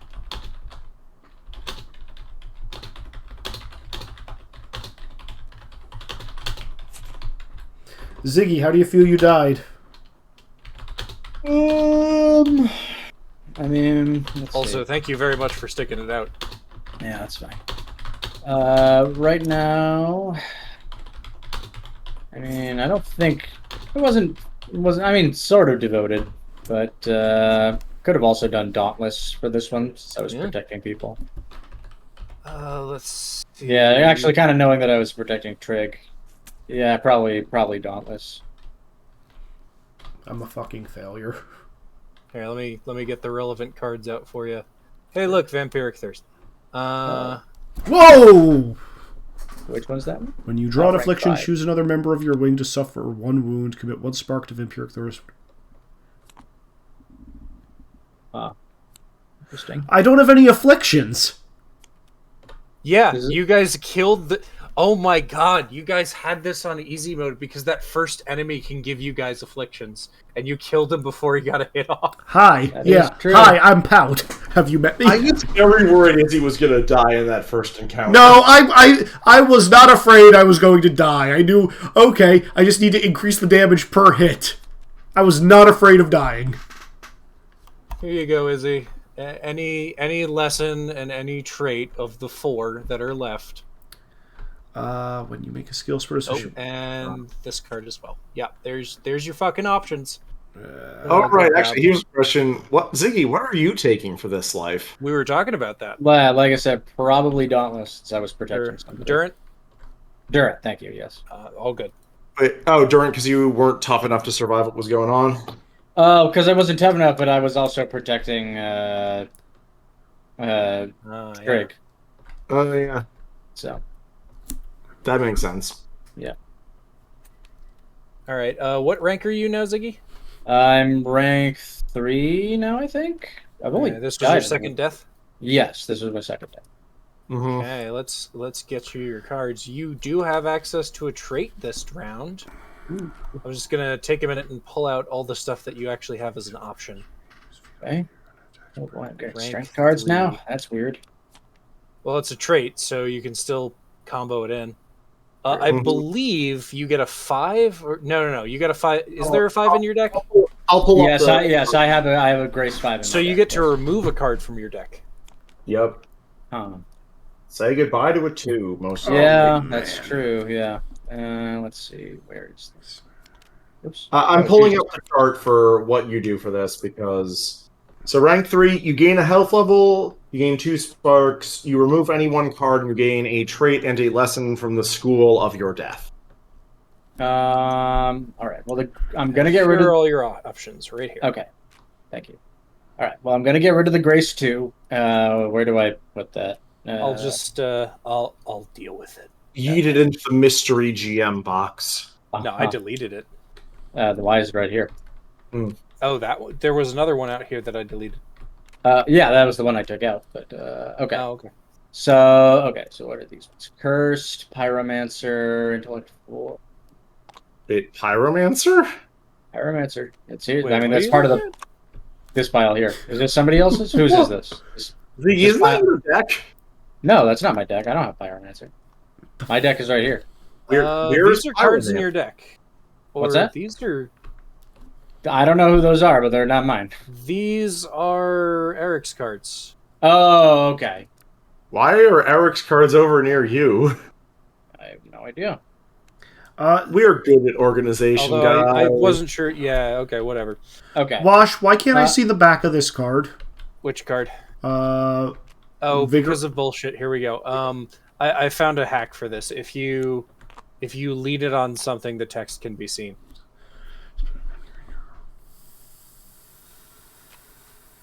Turn. Start to draw one card. I was so close to being incredibly sad if Drake died. I know that one. There are a bunch of things for like, hey, if your Phoenix wants to take the death curse for her, here's what things you can do. But you had the resources. You could have done that. You could have chosen to die instead of her.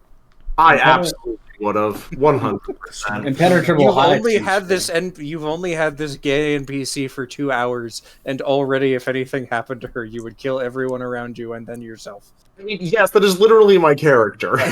So I could pick one of these, right? Yeah, one of the lessons with the Durant symbol and one of the traits. Okay. Oh! The lesson I'm going to take is impenetrable hide. I do. It's, Oh! yeah. Nice. Gives You ignore brutal.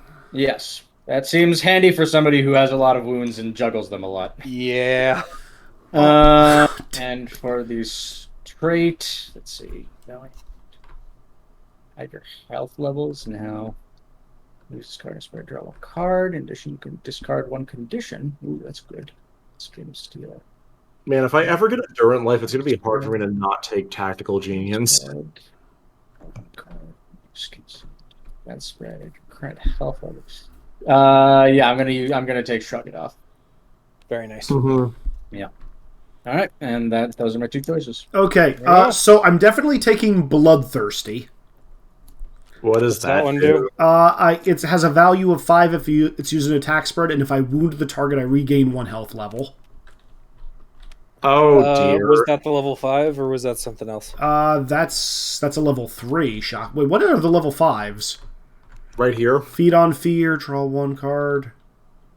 Yeah, when you use this, when you use Feed on Fear in an attack spread, your target does this. Wait, what lesson did you pick then? I didn't pick a lesson yet. Does Feed on Fear cause the opponent to be exposed, and what does exposed do? When you use Feed on Fear, it does cause your opponent to be exposed. So exposed can mean a lot of things. In this particular case, and in a lot of cases, it means supernaturally fearful. Mechanically, It's I minus believe 2 it means defense. -2 defense. I unfortunately have lost the ability to make things exposed. But then I have to. But the next time you die, Nick, you're going to get a nice conversation with somebody who gave you that ability. Yup. Bloodthirsty. When you can. Oh, it's gonna be fun. Mm-hmm. As I said, Hunter only makes choices she thinks are good. Some of them are not. This one worked out in her favor. Yeah, I think I'm taking Bloodthirsty because that makes more sense for me. So Vampiric Thirst is awesome, but I don't think that's the path Pout's going with. Oh, it's double-sided. Oh. There we go. Hand of Mourning.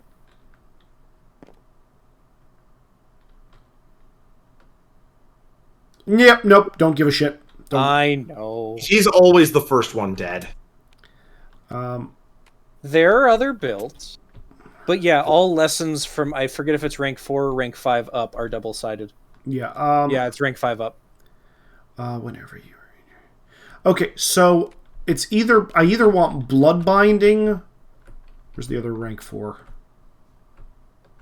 Vigor Mortis. Yeah, where did Vigor Mortis go? I think it's on the other side. Oh of no, Vampire. it's this one over Okay. here. These are both really good is the thing. Mm-hmm. Well, That's the sign of a good system. Yeah. Question. Bloodbinding. Can I, at the start of combat, I can burn 1 spark to forge a bond to a visible enemy. Can I do it multiple times, or is it only once?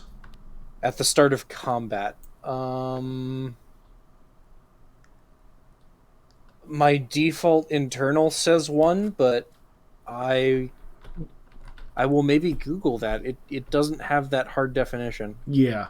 And whenever you have 1 additional health level, when you die, set aside your other lessons and remove all traits from your deck, and then flip this card over, and then I just become an unliving beat stick. Yeah. So, from the read on other cards, I feel like Bloodbinding is probably limit 1 enemy per combat. Because usually when there's more, it says you may burn any number of sparks for each do something. Yeah. I think I'm gonna take Vigor Mortis. I'll get you Now a zombie. Yeah. I'll get you a better picture of that one. Okay. How many sparks do I get? A health level at 5? Yes, you get a health level at 5, so you should have 18 sparks and 7 health levels. No, I get 8 health levels because Vigor Mortis gives me 1 additional health level anyway. Yep. Oh god, that's gonna be so It's gross. very gross. Yes, I'm very disgusting. Wash, could you copy 2 more of my red bits and 2 more sparks, please? Yeah, sure. And do I take anything out of the deck at this level? No. You remove any 1 card at level 5. Yeah. Anything you disagree with? Okay. Probably another 2. It's probably going to be another 2. Do I get any more sparks or health levels by? Yes, you get 2 more sparks. Cool. And one more health And I already gave you another health level. Oh, you did. Okay. Great. Yeah. It was discussed earlier, and I just kind of autopiloted it. Gotcha. Okay. 2 more sparks. Okay. I just want to go online and add the changes to my character sheet. Sure. And actually, I'm going to stop the recording now because my character has Okay. gotten disgusting. Everybody say good Yeah. night. What Good are, night, what, are, Good night. what are we calling this session, by the way? Oh god, it wasn't even supposed to happen. So this is the normal session 3. So sorry, this is the normal mission 3. This is the one that I skipped over, and basically just had you guys fight a blade storm on. So, the mission that shouldn't have happened. Wash's joke title, if anything happens to her, I'll kill everyone in this room and then myself, is the correct thing. That's a pretty long title, though. It's We not can the worst. abbreviate it. If she I'll died, kill everyone in if this she, room and then myself. I'll kill everyone in this room and hang myself. There we go. Sure, why not? So I should maybe not have let you get ranged ghost light with Trig, but I made a spot call because like you are supposed to do progressive checks of 50 to get to the Dreadlord. Ah. And every turn you end in the pit of chains, they automatically grab you. Oh, fuck that. This was supposed to be harder. I mean, we all still almost died.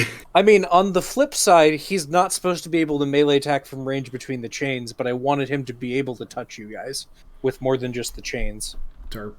Alright, That's reasonable. I think we're really making many ranged attacks. Alright. But Good night, recording. Good night, Yeah, recording. recording.